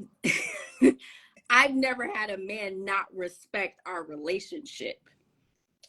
I think for the process for me, it was once I found my connections, y'all are all who I talked to. Right. And then once it got to the house, it was like, okay, cool. And what also people don't know is I didn't meet Kat until the hold down. Oh no, the pickleball date. Right. And then the next time I saw her was the hold down, and at the hold down, you gave me a gift and Lee gave me a gift. So if my top two connections are being thoughtful in this, why would I be like, oh well, let me add another connection to this? That doesn't make sense to me. And no slight to Kat, but she couldn't overtake you and Lee. So that's what I said about Christopher, because Christopher kept being like, well, give me a chance. I said, listen, at this point, you have to have something that knocks somebody out their spot, because we're all overwhelmed with the connections that we have. Yeah. Like, you have to have something that knocks someone out their spot, because the bandwidth that we're dealing with right now is limited. We're already pushed to the limit. So if you don't have something that knocks somebody out their spot, then that's what it is. Yeah. And I don't understand why that's not okay, for the life of me. I don't understand why that is not okay. I don't understand why it's not okay for somebody to be like, yeah, I got connections, I'm good. But instead it was like, put me in the group chat. It's weird. I can't relate. Like, be open to me. Ew, that's weird. Ew, I can't relate. I've never told a man to give me a chance. That's shocking. It's shocking. Yeah. And on national TV, it's shocking. It's shocking.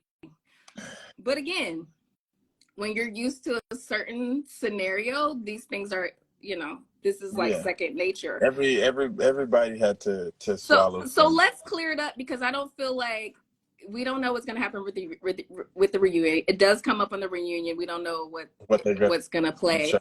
Yeah. So I'm going to ask you the same question I asked you when we were at the reunion. Why did you not?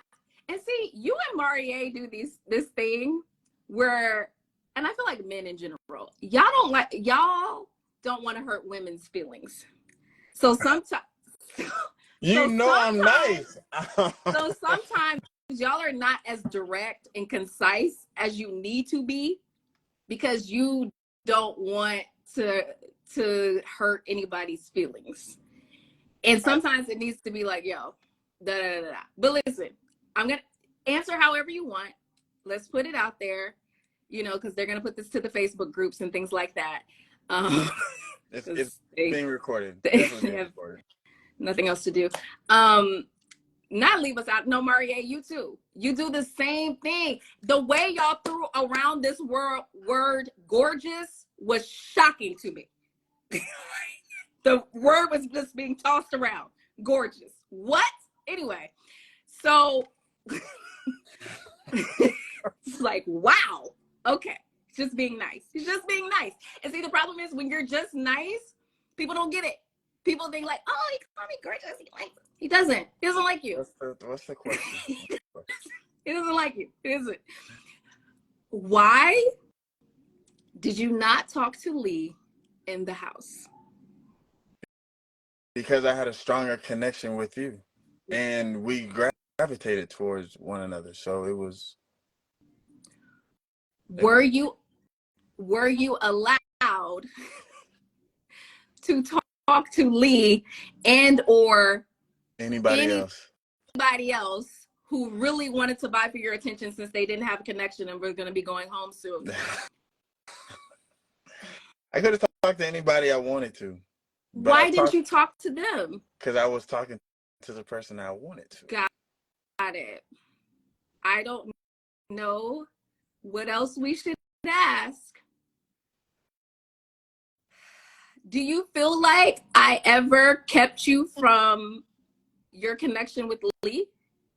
No. You actually were more forward about me talking to Lee, especially when Herbert was there, because you just was like, no, like, go talk to her. He can do whatever he wants. Like, I was always more honest about my connection with you and Lee the entire time. I never shied away from Right. the conversations with you about how I felt about Lee or with the other guys or anything. I never played that. Yeah. I was always honest. And so when it came down to the house, people got to realize, like, everything that I said on the show was, hey, I want to give 100%. I don't like to give 50. I don't like to give 75. If I'm gonna give 100 or I'm gonna give 0. And so when we got in the house, I gave 100, and unfortunately I gave 0. So it wasn't, to me that would have been more fake to be all up under you and then hours later be all up under Lee and then be all up under you, because that's to me that's fake. I'm faking the funk, because who do I really have a connection with? Oh, but if I just spend all my time with one, it's, oh, you're not allowed with your other, not, oh my God, he really has a connection with Janelle. Or, oh my God, you're trying to connect with other people in the house. So yeah, I don't know. And it was no slight. It's, again, it's no, I'm always gonna say it. It's no slight to Lee, but it was the thing about our connection. What made it for me was everybody was forced. yeah. Everybody was like, hey, sit at a table. Hey, okay, y'all have these conversations. Hey, y'all be here. Woo, woo, woo. We came in, hey, y'all have drinks. We just happened to sit on the couch together, and we just started laughing, talking, having fun. And then we weren't put on dates. So all of our conversations were through the phone, FaceTime, text. And it was like, it was all this buildup. And then we had a fun date the first time we seen each other. And then it was like, yo, like, this is, the anticipation is rising right now. Well, I need a date. You know? And then once we got the date, that first date was crazy. Right. That first date was insane. So my thing is I don't think they wanted to paint you in that light as far as being desirable. I don't know why, but I don't know. I honestly think our connection on the show was the most genuine and definitely the longest connection of the whole show. So I don't understand people not believing in our connection. That's been the one for me. That's really been the one for me. Woo! It's tricky out here. It's real tricky. Maureen, what you talking about? Tell them about the gun line, boss. What's that? From life. Tell them about the gun line, boss. Tell them about the gun line. Zadia said because it doesn't align with me being the villain. And honestly, you know what's so funny is, like, and I talked to you about this during the process. I was like, what's their plan? Right. Like, what is production's plan? Because clearly we about to end this show together. So why would you go to such lengths to paint me as a villain when you see that I'm about to end this show? But I guess maybe it was because they were trying to have you pick someone else. They were trying. They definitely were trying. It's some more shit. Not the head scratch. It's some more shit. Because what they don't show is me and Lee were already okay with us going separate ways after the house. We had a conversation. We were good with going separate ways. Woo! It's never been bad blood between me and Lee, even though I'm blocked on Twitter. Don't know why. But we were okay with going separate ways. We had a conversation. We were all good. Production is the one who was like, hey, can Lee meet your cousin, because the story is not ended and we need a way to end this story. Okay, fine. And then, hey, we're gonna put y'all. We're gonna hold on. Thinking that the cousin was gonna like her. That's what they thought. They think because I had conflict with these women that nobody else likes me. Like, they thought that your cousin was going to like her. Was not say like, because I know that he likes her, but would choose her for you. Yeah. And then that would have been like, well, see, your cousin did it. Yeah. No, but my cousin knows me, so Well, he's. There's that.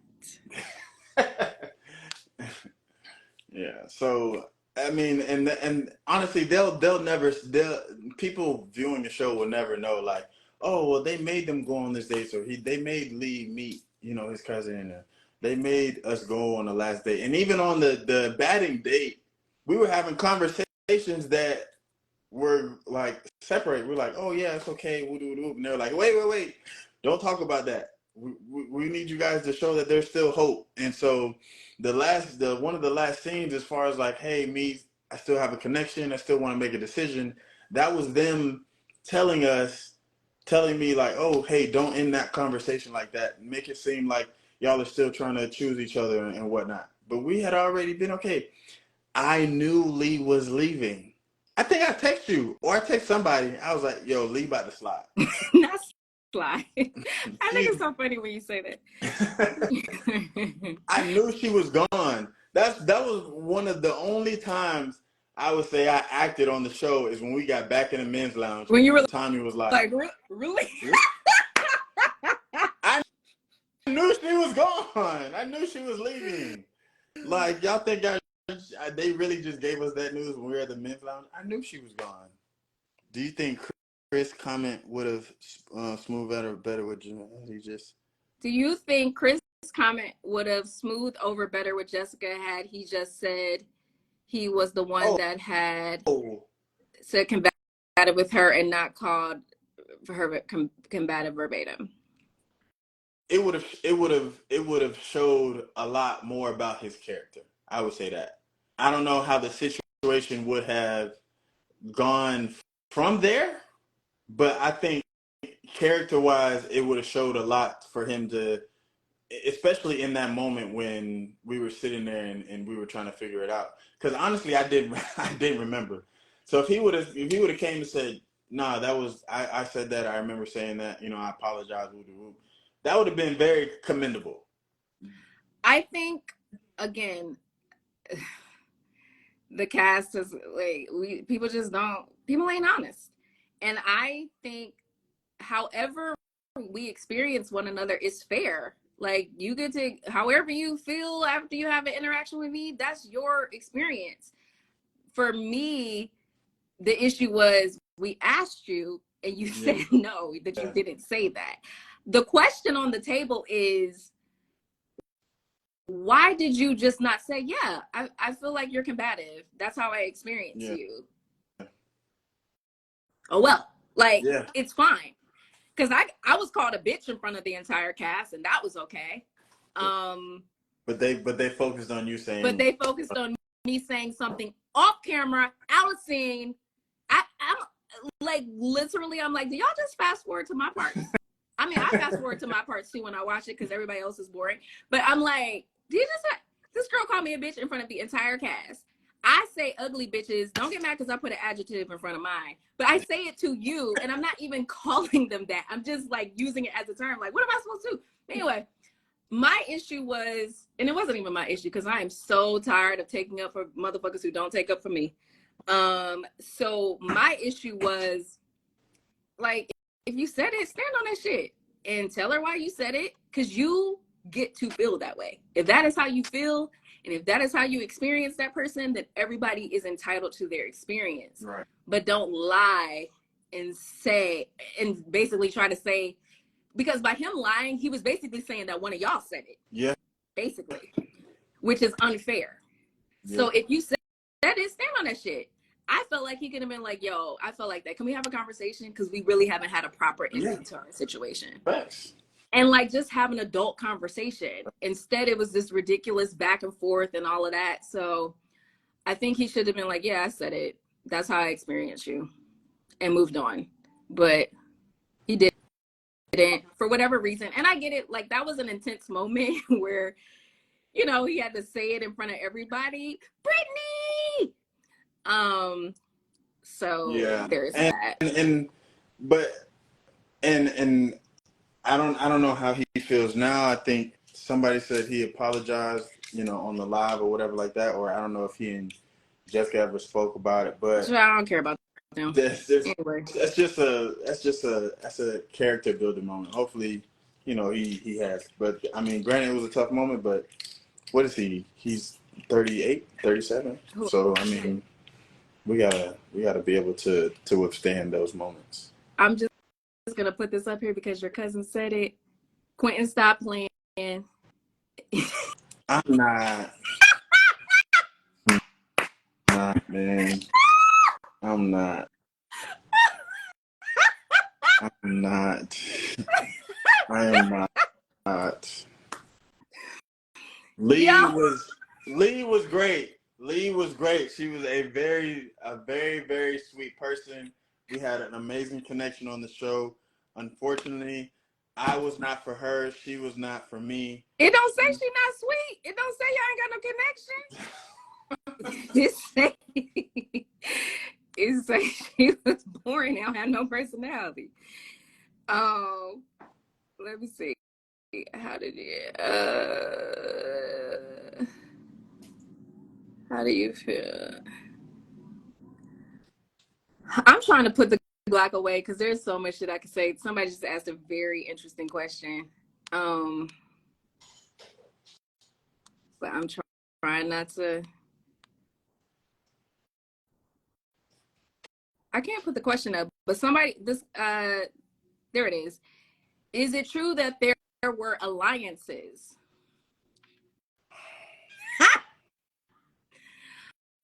Woo-hoo-hoo.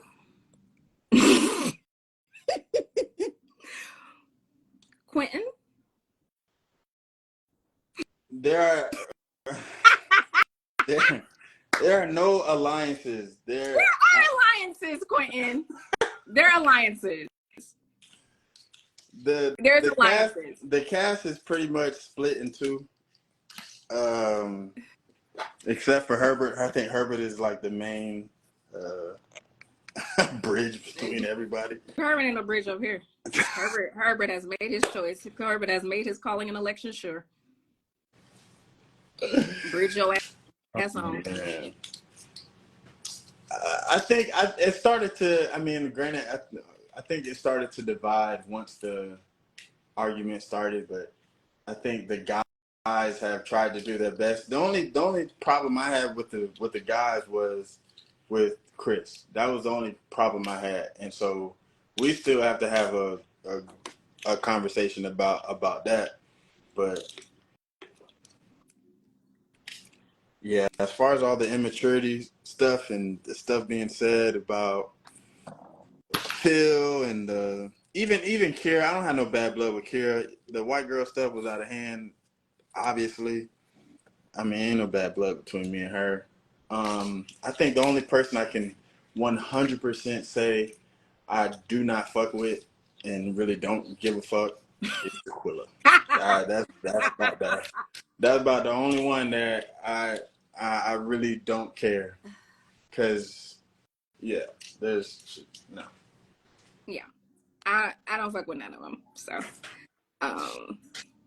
just Morier, Quentin, Sierra, I'm good.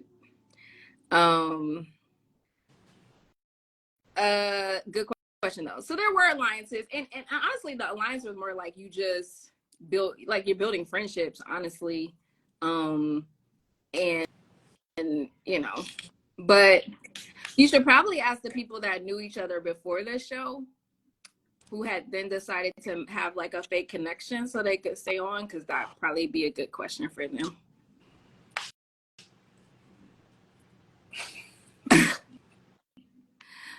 I'm just saying.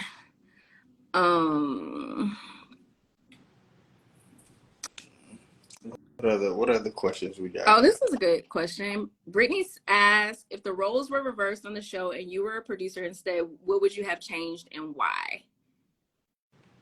Ooh, that's a good question.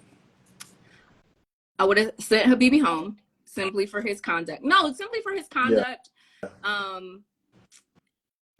And Marvin should have never been casted because of his lifestyle. I think that's just too big of a feat for a show that's supposed to be about monogamy. I just think that's just too big of a feat for that. I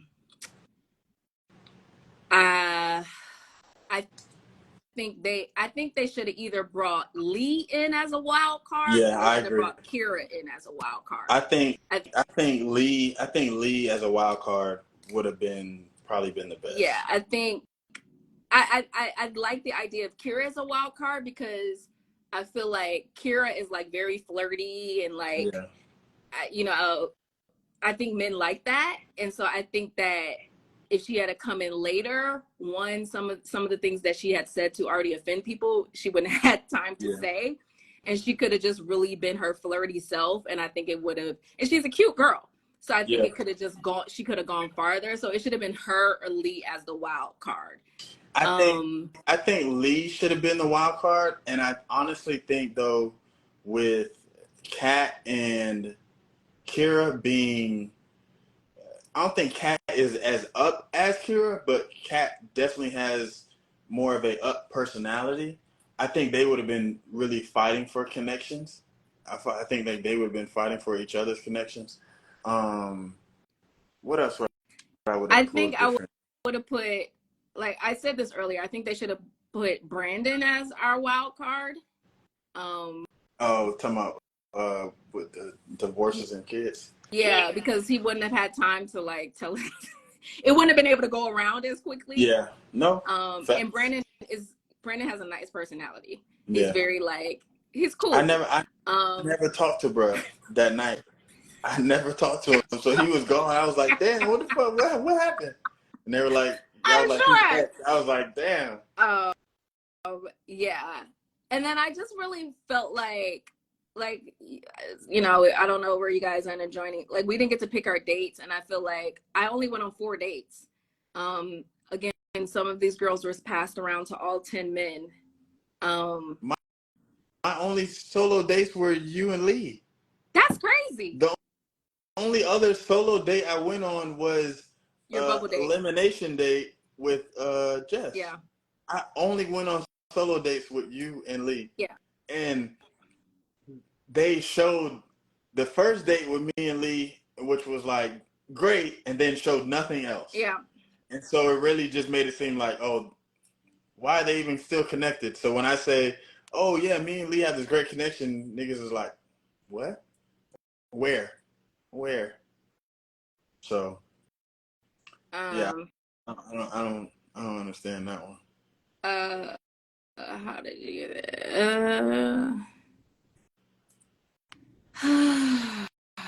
Let's see. Give me some tea for the reunion. Who fine? Talking about me? No, she ain't talking about you. She's talking about Brandon. You fine, boo. You fine. She's talking about Brandon.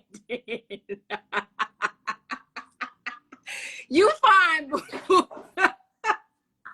She's talking about Brandon. Don't get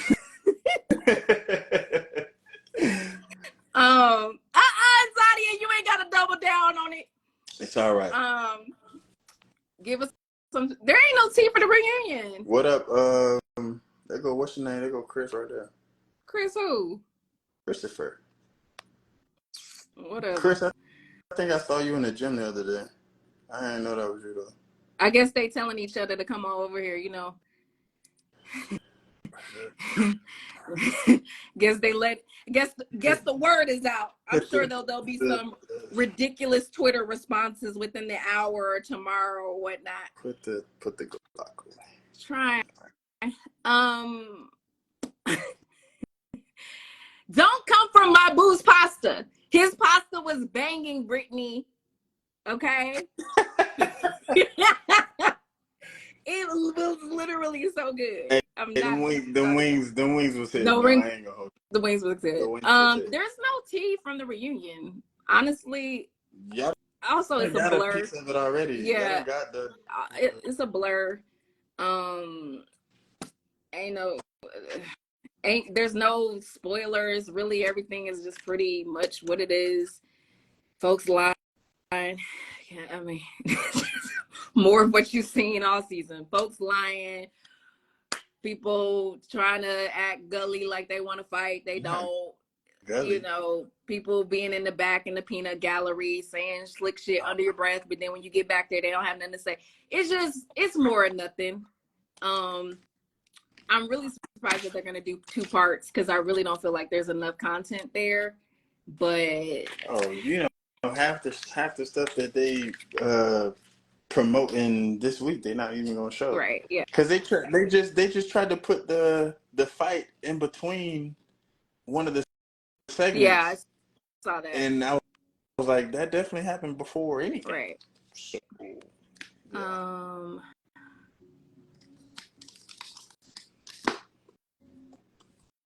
I'm gonna, since this person wants to be famous, I'm gonna answer this person. Love Urban, who looks like she's half dressed in her profile picture. Janelle, how can you come and say that you are a Christian woman or woman of God, and every chance you get, you acted a complete fool? You make Christians look bad. Thank you for your commentary. Quentin, don't get out of the, don't get out of frame. This is also another reason why I wanted to do this live, just so that like the haters and the people who trigger themselves by coming on my page all the time, I can see them and put them out their misery and block them, since they don't have the emotional intelligence to do it themselves. My heart breaks for you that you don't serve a God who allows you to be fully human. My heart breaks for you that somewhere in your Christian walk, somebody told you that you had to be their standard of perfect and their standard of not making mistakes and their standard of stagnant growth. My heart breaks for you. Here's what I know about my God, that he planned for every misstep, and that even in his correction of me, because you don't get to correct me, my God gets to correct me. And the difference between when I dishonor myself and do things that dishonor who I say I want to be, not who you think I should be, I know that God still will use that. So just like Paul and Saul, the same zealousness that Saul had when he was persecuting Christians is the same tenacity that he took over when he became Paul, when he became Paul and was the pillar of spreading the gospel and being at the helm of the church. So being a Christian, unfortunately, is not a monolithic experience. So whereas you see me act a complete fool, my God sees me as the person that he uniquely and marvelously created. And he says, that's part of her I still have to work on, but that's the part of her that actually makes her an incredible businesswoman. That's the part of her that allows her to touch women and help them launch their businesses. That's the part of her that allows her to be incredibly caring. That's the part of her that allows her to speak up for people. That's the part of her that allows her to be uniquely and authentically her in a world where people feel like they can't be their full and complete selves.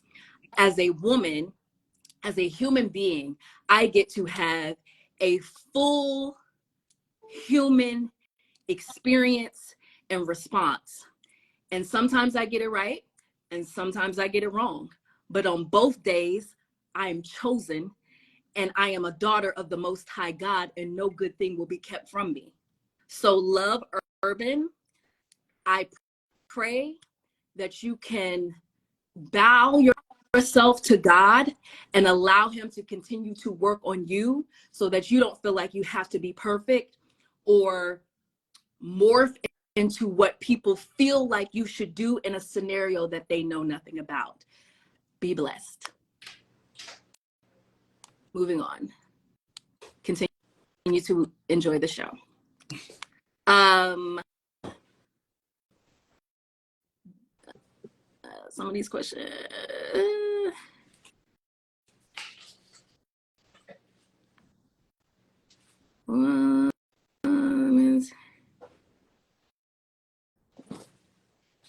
Wait, what?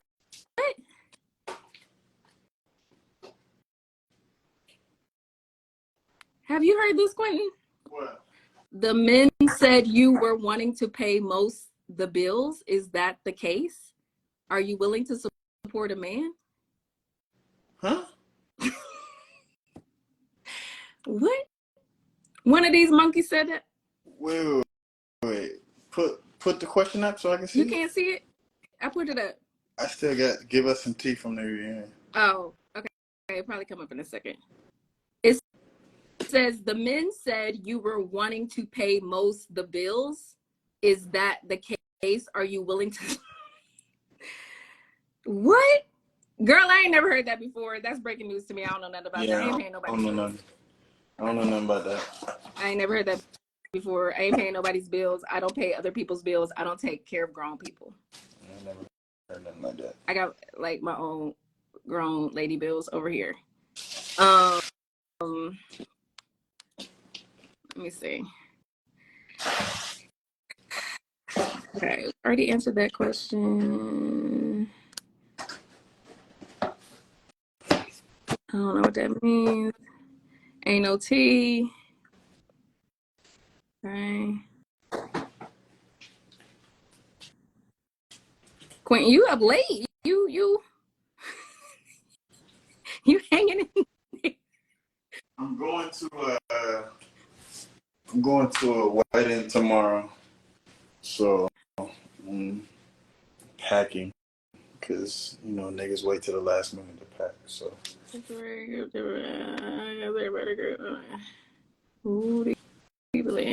Okay. But definitely about. I know.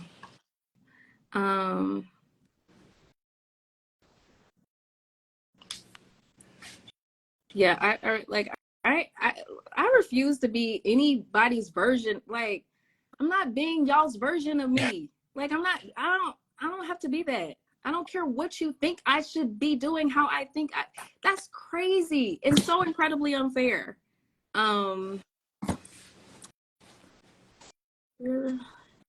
Ooh, this is a good question. I don't know if you're gonna see it. Did you ever feel the urge to walk away at any point during filming? Ooh.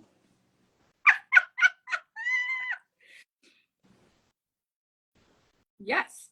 Yeah, I would say yeah. Absolutely. Yeah. Absolutely. This is like nothing y'all can ever imagine. 100%. Nothing you can ever imagine. Nothing you can ever imagine. Absolutely. In tears. Like, just overwhelmed and frustrated, and you have no control, and it's just a lot.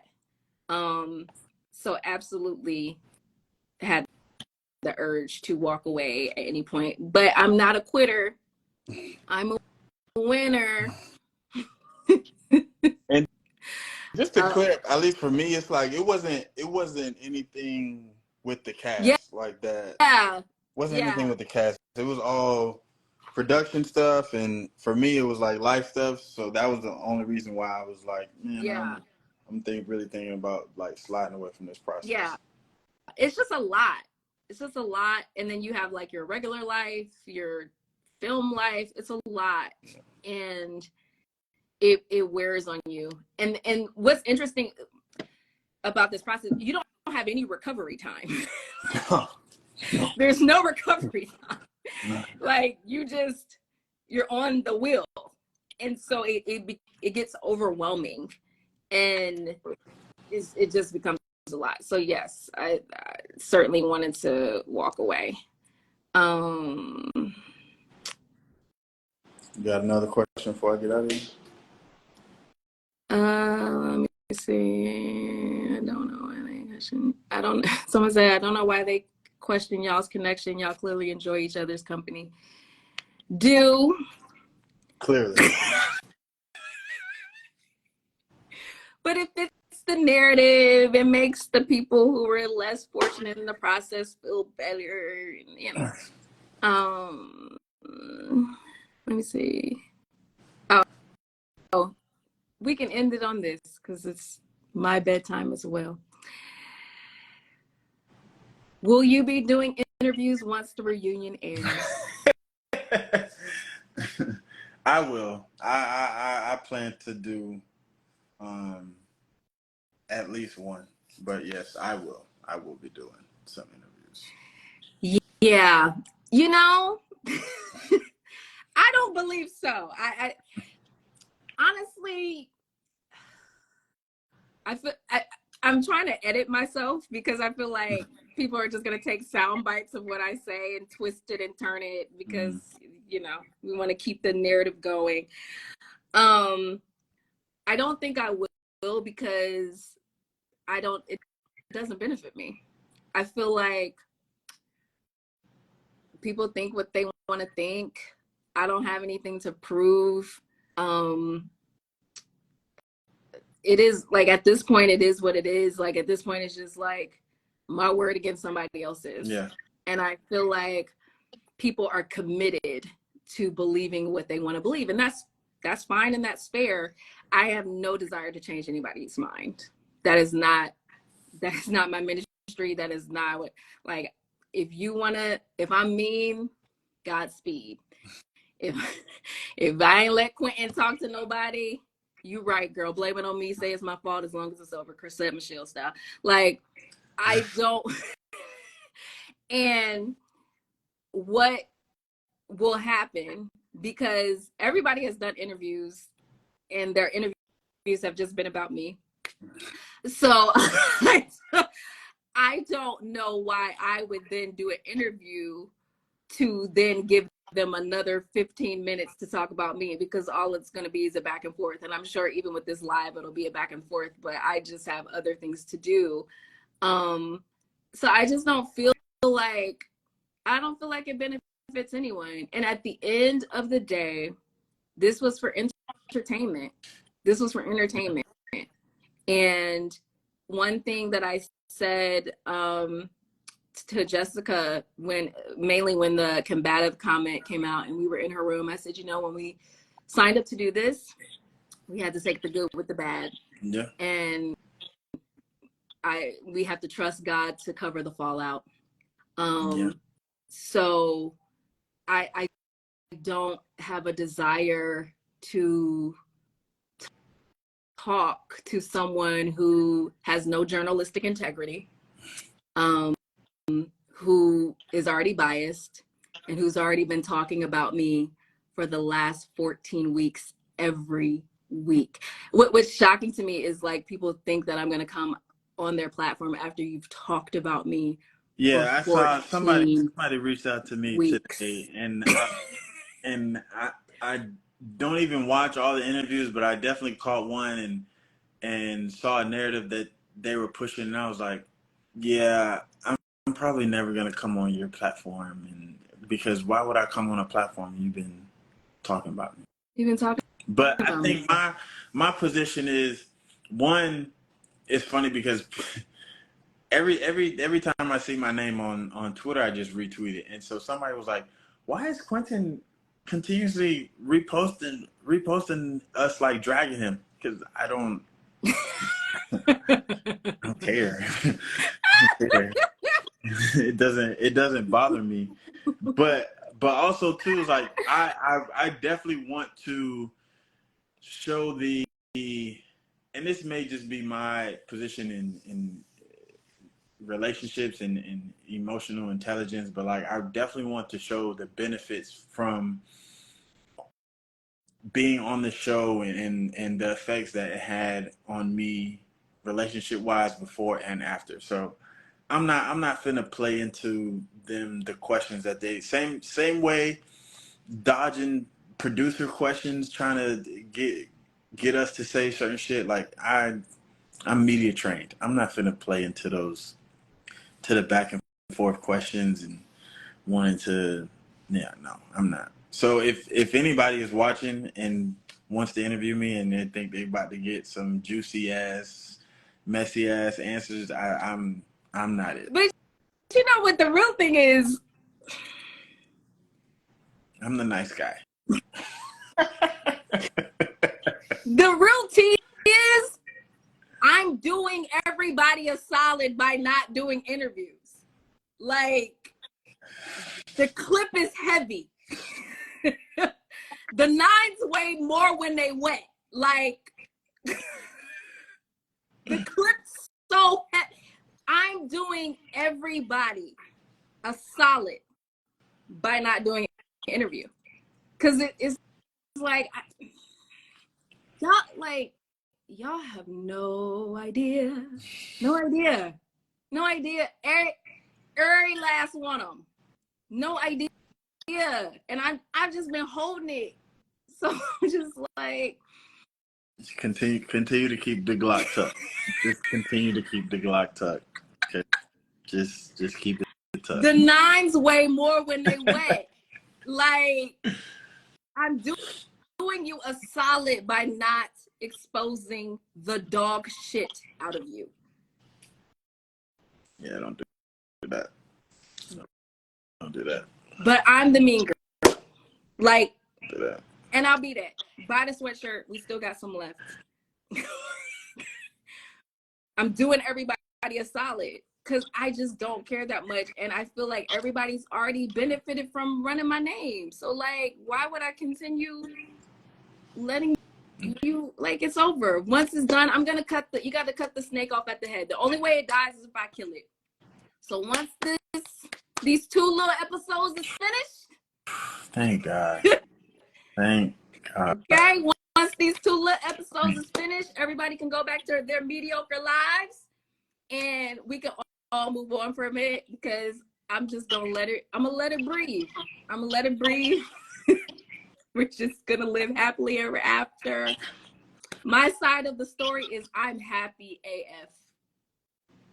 So am I. I literally been happy as fuck.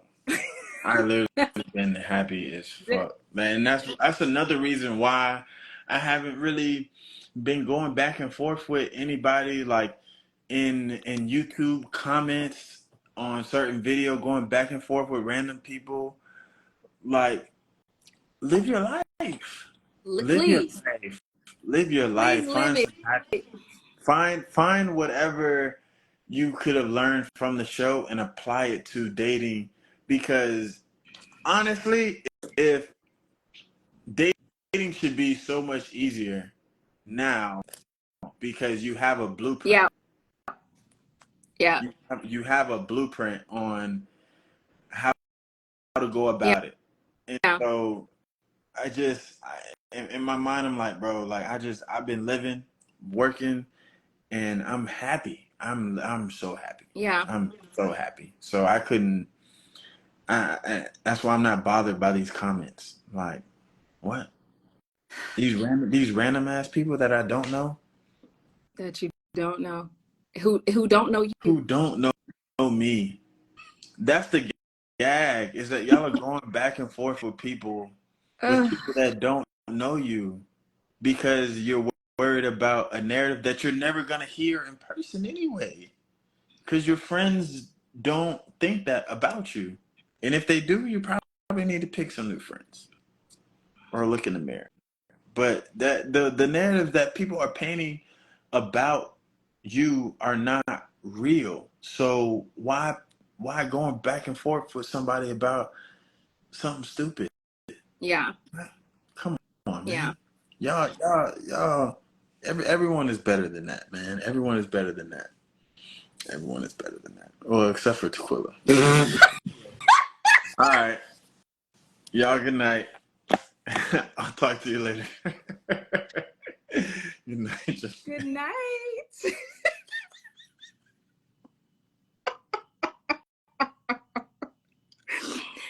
Okay, guys. All right. So I hear we're now in the Facebook group. I'm like, I don't, it's weird. But I'm gonna just take these real quick questions about things I actually care about. Um, let's see. Um,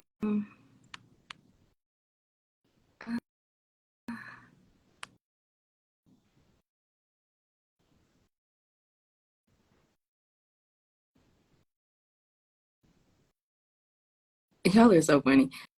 I guess y'all can see these comments too, because like people are liking them. I mean the questions. Um,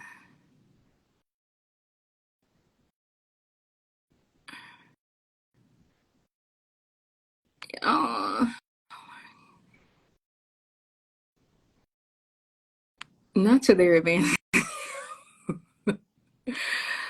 um, yeah. Can you guys? I thought that gentleman said they did not align with the comment. I don't want to talk about the silly ass comment no more. It's stupid. Okay, I'm just trying to look at y'all's questions. Y'all always ask me to go live. I don't be having time, and I try to get in the habit where I'm not explaining myself because I answer to no one but the Most High God. So that's why I don't go live.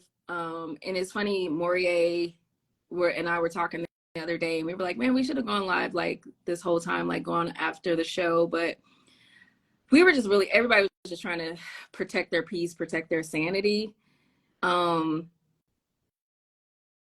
When the show is over, I do want to commit to going live more because, again, I'm passionate about women in business. I'm passionate about entrepreneurship. I want to share my knowledge with you guys. That's my heart, helping people create the lives for themselves that they want, helping people build confidence in what they want, what they say they want, tapping into their purpose. Like, that's who I am, and I want to do more of that. But I really felt like the show is a little bit of the distraction. And since y'all believe Christians can only behave one way, I didn't want, my coaching and things to be a distraction while I was on the show. And then also I needed to have the bandwidth to watch this show too. Like, again, we watch it with you. So, I'm reacting right when you react, and I need to like download and decompress after an episode, just like other people. So I always, even before the show, I was like, oh, I'm gonna go live more. But sometimes I just wait until I feel like going live, when I really feel like I have something to say, instead of just like going live talking aimlessly. But tonight, of course, was simply impromptu. I'm really surprised Quentin even got on here. Let me see.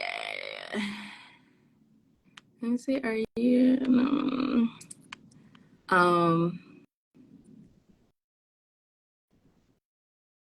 Quentin is not Kang Gang. Quentin is a Q. I thought Kang Gang was a Kappa.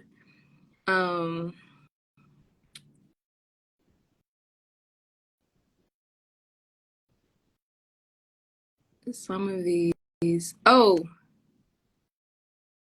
I did my whole. Okay, so I got my makeup done 3 times during the show.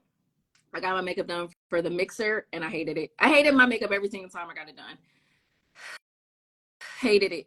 I need a makeup artist in Dallas, because I can do my makeup pretty well, and I don't wear a lot of makeup. I don't wear heavy eyeshadow. I don't wear all of that. I have lash extensions, so I don't need a lot of makeup. Like, even right now, all I have on is a bronzer, and I put a little something in my corners right here, and I have some concealer on. I hated my makeup when people did my makeup. People like to put a lot of makeup on me. My face does not need a lot of makeup. I don't like a lot of eyeshadow. I don't like no heavy liner. Like, that doesn't look good for my face. And I could not find a makeup artist during this time. And then it was hard to schedule makeup because we would not get our call times until sometimes midnight for the next day. And so you can't schedule a makeup artist with that last, with not having advance notice. So every other time I did my own makeup.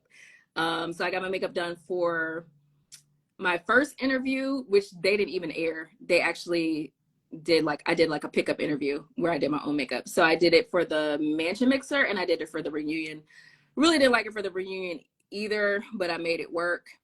So if you guys know a really good makeup artist who like you do not have to, I don't need all of so someone who can take direction and who can do like clean beauty makeup, not like heavy eyeshadow. Like I don't have to. Please let me know, because I definitely need to have a makeup artist on retainer that I can use when I have events or when I just want, like, sometimes you just want like a professional look. And I have nobody and then again, logistically, you couldn't always do it. But thank you. Makeup is flawless. Let's see. Are you guys from Dallas? I'm not from Dallas, and Quentin is not from Dallas. Quentin is from Miami. I'm originally from Ohio, but I went to high school in Dallas, and then I moved away, and then I moved back in 2020.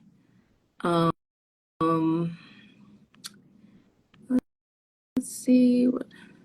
We can't answer that question because he's gone.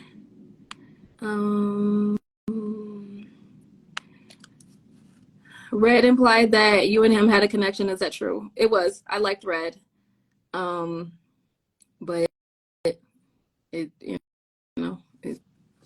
I liked Red.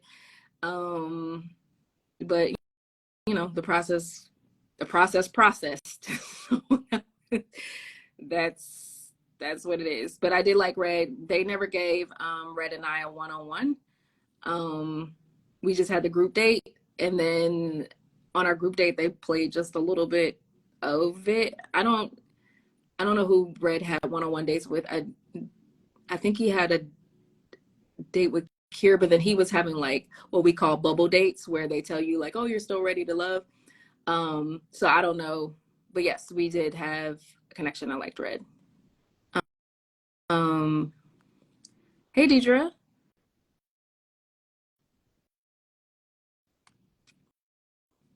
You're very secure in who you were. Do you think that people were intimidated by that, whether that was a cast or production? People don't like when you use words like intimidated. I think that if you are a person who doesn't know who you are, then you're gonna have a struggle with me. Because I know who I am, and I'm unapologetically me, and I don't back down. I also have a standard that I don't fold on. For example, when we were at the hoedown, I had to use the bathroom, and I was on my menstrual, TMI, but I was on my menstrual, and I was like, hey, where are the bathrooms? Because we were on an outdoor ranch, and one of the producers was like, oh, there's porta potties. And I said, I've never used a porta potty in my life. Today will not be that day. And so they escorted me in the house, and I used the bathroom. Now, some of the other girls use porta potties. Now, they may not have a problem with that, but I do. And I am not a go along to get along type of girl. I don't, that's not me. So I don't move the needle on my standards. And so if you are unsure about your identity, if you're unsure about speaking up for yourself, if you don't like to be challenged, then I am a person who's going to be a problem for you, because I'm very direct and I don't back down. And I believe that you can have conflict without altercation. Like, we can disagree, and we can have a healthy disagreement. And the point of the disagreement isn't always to agree. The point of the disagreement is to sometimes just gain clarity. And so if you want to have a dialogue with me simply to get your point across and make me say that you're right, that you ain't gonna get that from me, from anybody. I'm also a person, I don't bow down. I don't care. I don't work for Lightheart. I don't work for the network. I don't have to obey. That's why production didn't like me, because I don't go along to get along. You're not going to talk to me crazy. You're not going to be unprofessional with me. You're not going to pee on me and tell me it's raining. You're not going to treat me any old kind of way. I don't stand for that. I've worked too hard to create a standard for my life to allow somebody who reports to someone else treat me any old kind of way. That's not the standard that I set for myself. So I'm secure in myself because I fought to be who I am. You guys watch the show, you know I'm adopted. I fought for my identity. So I'm not going to let anyone tell me anything about what I should be doing, what I should accept, no, I fought to be who I am. So I'm not going to allow anybody to dishonor that by your opinion and by the box that you put your own self in. That's not my box. So intimidated, again, is a word that people don't get very offended by. But I think there was a bit of that because I have a strong personality. I'm going to share this with you, and I appreciate your question, Kira. Mariah from Married to Medicine did an interview recently with Carlos King. And she said that when she was originally casting Married to Medicine, she wanted everybody to have strong personalities. She said, because when everybody has strong personalities, nobody will be the bully. There won't be a bully. When everybody knows who they are, can stand in who they are, nobody's the bully. And she said that she was tired of seeing shows where someone was able to be called a bully or somebody was a mean girl and all of this. And I think that is what we see in this show. There weren't a lot of strong personalities that were authentically strong personalities. So then when you have a strong personality and that's exactly who they are, then it makes me look like I'm the aggressor. And the fun fact of it all is, in me, and every time you guys see me get into it with someone in like lounges, was because I was taking up for someone else. When Taquilla had that outburst, it was actually because she had said some stuff about Phil in the lounge. And I was like, well, that's not what you told me yesterday. You said da da da da. When I had the interaction with Kira in the lounge, it was actually because I was taking up for Lee and for Marié, because she was saying some slick stuff about Marié and about his businesses and about him being capable as a man. And I was like, yo, that's jacked up. What you're saying is not okay. And you can't come for people's livelihood on national TV just because they don't like you. In front of the whole cast at the mansion mixer, she said something along the line, and I got it secondhand. Somebody told me. She said something along the lines of like asking Lee, is her booty fake, or like, who did your butt, in front of the entire cast. So from there, I'm like, yo, I don't like the way this girl moves. And so I brought it up when I asked her, like, you say I'm a mean girl, what have I done to you? The reason why I don't like you is because you've said this about Marié and you've said this about Lee. You've said disrespectful things to so many people on the cast, but they're not going to show you that. They're just going to show that I'm just going, anytime that you've seen me get into it, it's because I was taking up for somebody, but I ain't doing that shit no more. because didn't nobody take up for me when they had the opportunity to, you know? So we just gonna leave it. That was the lesson, that was my takeaway. Don't take up for a single person because they don't have the balls to take up for you. And that's okay. I realized that people aren't built like me. I can take up for people because I ain't afraid of the smoke. I understand with a strong personality gonna come to smoke, and I'm ready for the smoke. So when I see someone who is literally getting bullied, who is literally getting talked about, I don't like that. I don't like injustice. I don't like you talking crazy about somebody's finances and how they're raising their kid. Like, I don't like that type of stuff, especially when you're only saying it because the person is not responding to you in the way that you would want them to respond. So, you know, it is what it is. I get that in some people's term, I'm a lot. So it just simply means respectfully, you're not enough. And we can just go our separate ways. Okay, I've been in here for a long time. I'm sure this will be all over everywhere. Aren't y'all tired? Y'all ain't tired of talking about me? Like, it's not weird for y'all yet. Like, it's giving obsessed. It's giving obsessed. And it's never about the right things. And then you guys like take these like ridiculous sound bites, and it's just like, y'all don't feel bad for like what you're doing, but it's okay. I was built for it. I won't break, I won't bend. It's all good.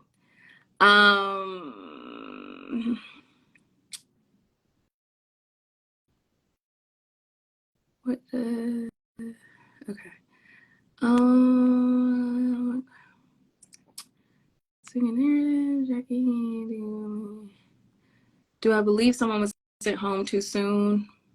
Just Brandon. That's it.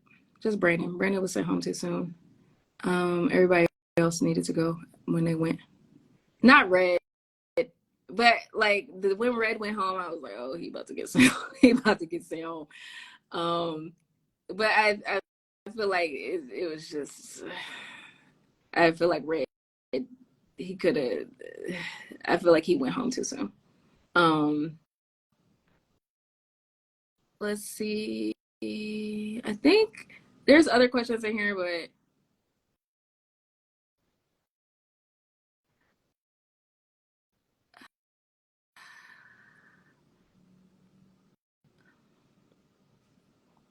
let's see. I'm sorry, y'all.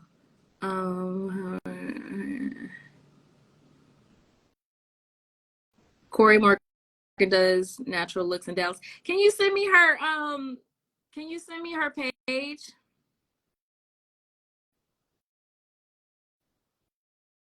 Cause I need a makeup artist. Like, I would like to have one like I could just call on and, you know, but I didn't have one. I'm sure the styling tips question was for Sierra. I answered this one before. Yes, I watched other season. I've been watching since season 1. I'll never watch the show again.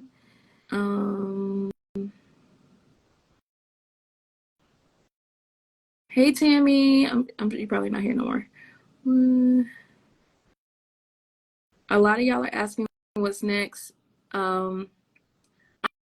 Honestly, I'm gonna be doing what I've always done. I do have some things that are in the works, and we're just gonna see how God brings them to fruition. Everything is about timing, so we'll see. From the business perspective, I shared with y'all that I'll be going into Bed Bath & Beyond and Overstock here shortly. You can buy my collection at Wayfair, All Modern, Paragold. So for my furniture line, I will be doing business coaching. And again, I used to do it for years, and I kind of took a break from it. And then I'm also working on doing a drop shipping class for you guys. So if you're interested in drop shipping, launching your business in that way, a lot of my businesses are started from drop shipping and scaled them. So I really want to share how that's done. For those of you all who are just joining, I was a publicist for 15 years in fashion and beauty. So I know how to build brands and build them well. And I love kind of sharing that expertise with people who really want to start something and may not know how or don't know what the steps are to take. All of my businesses are in my bio. So I have Karen J Home, which is an online home decor accessories brand. I have Curly Girls Only. You guys always ask me about my hair. The hair that I wear is Curly Girls Only. Right now I'm wearing the raw Indian curly. During the season I was wearing deep wave. So the link is in my bio, and you can go to Curly Girls Only. It's tagged in my bio. And Maxine and Jimmy, which is my jewelry collection. And we do a small capsule of style essentials. So dresses. I'm really into dresses. Like I'm a lazy dresser. So I prefer to just throw a dress on and be done with it.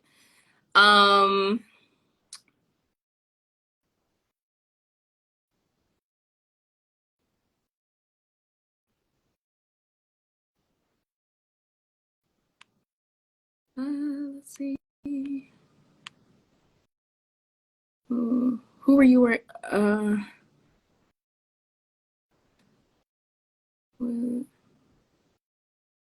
Oh, you guys also add, I don't wear wigs. I always wear a sew-in.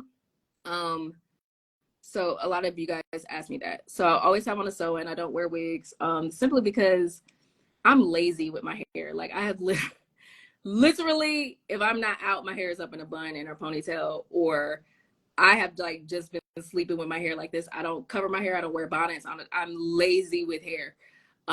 So this is like, it is what it is, and I brush it and we move on. So I don't wear wigs just because I don't really like them, and then I'm not into all of that baby hair stuff.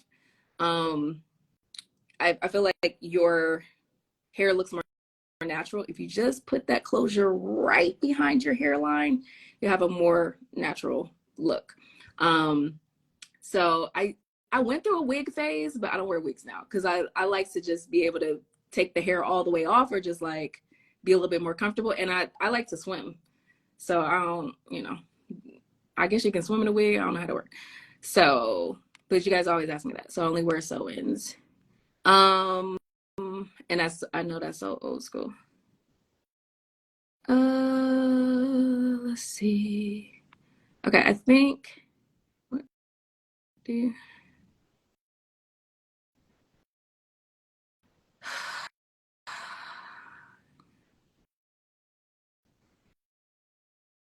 yeah, I think that's all the questions for the most that are worth answering.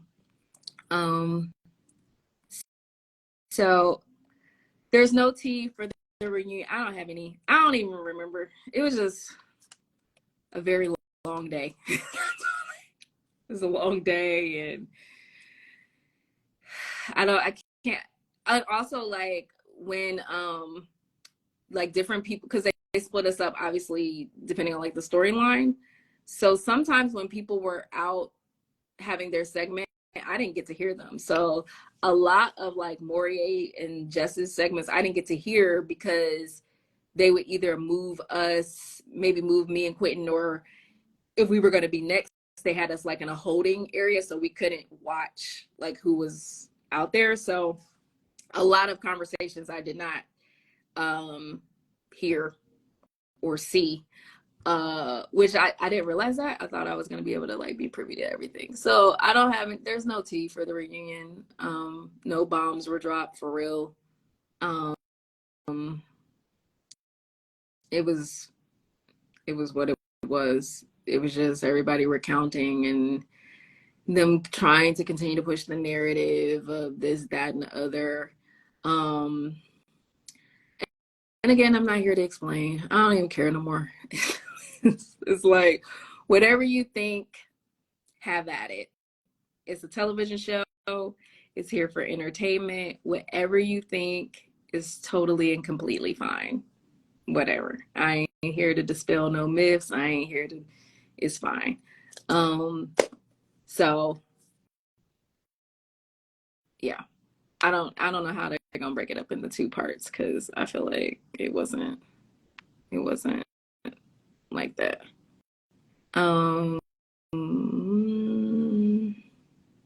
If you did an interview, I'm not doing no interview. I don't want to, like, it's not worth it. It's not worth my time. It's not. Too many people have been saying crazy stuff about me. Like, it's not worth my time. It does not benefit me. It doesn't benefit the audience. Think whatever you want to think. You watching TV. But I'm going to say this. I said it before. I think in my original live, that even before seeing our show, after being done filming, I had realized that I myself had watched reality TV in the past and had unfairly judged women based on what was shown to me. Unfairly judged them. And that you know, because I realize now that I'm on the other side of it, like, what, what's what. So the interviews, they don't benefit me. They benefit my cast to keep the conversation going and give them like, they don't benefit me. They don't do nothing for me. They don't add nothing to my life. So it's we'll just let everybody say what they want to say and trigger themselves. Watch me be happy. I don't know. It's weird. Okay, I think these are all the questions. Once again, thank y'all. I'm looking through them while I'm talking to y'all. Thank y'all for indulging me once more. I'm sure this will be everywhere, which is weird, but people will pick apart what I said and focus on, like, woo, how did you get started in your business? Okay, I'll tell that. Oh, I guess I'll put it up here because she's probably not even on here no more. How did I get started in my business? Where'd it go?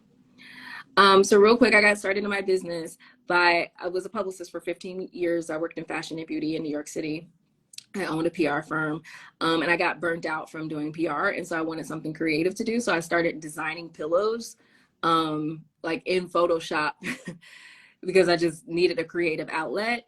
And when I was done, I had designed like 78 pillows. And because I had a PR background, I can quickly like launch a brand. I could, design websites, logos, that type of thing, not branding. And I launched the website and it literally like sat there for a year because I didn't really have a plan for it and I was still doing PR.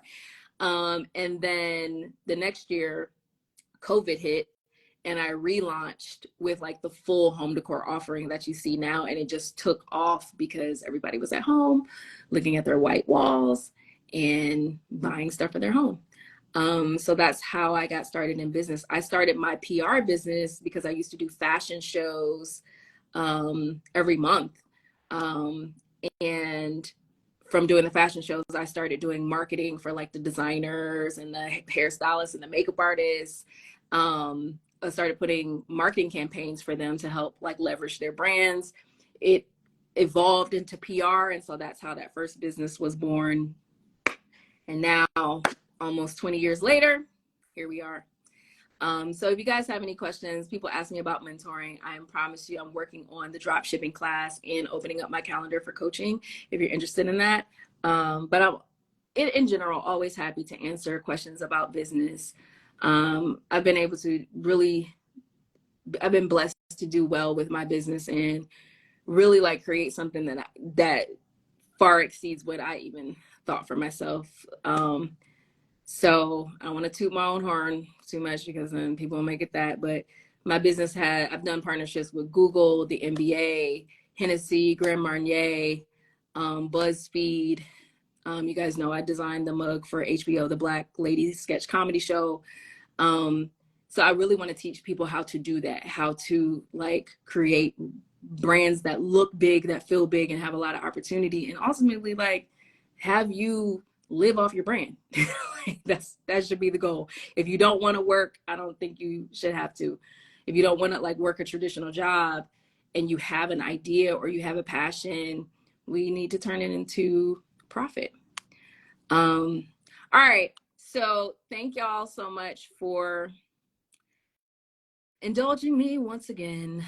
I'm sure this will be funny as it circulates the Chitlin circuit. So thank y'all. We got 2 more episodes left and then we are done. Thank God for Jesus. And I look forward to sharing with you all my life after Ready to Love, and who I really am. And I want, let's make no mistake about it. What y'all saw of me is who I am. You just didn't see it in context. And so that was the unfair thing. You know, you didn't see it in context. So it becomes very one-sided. But it is what it is.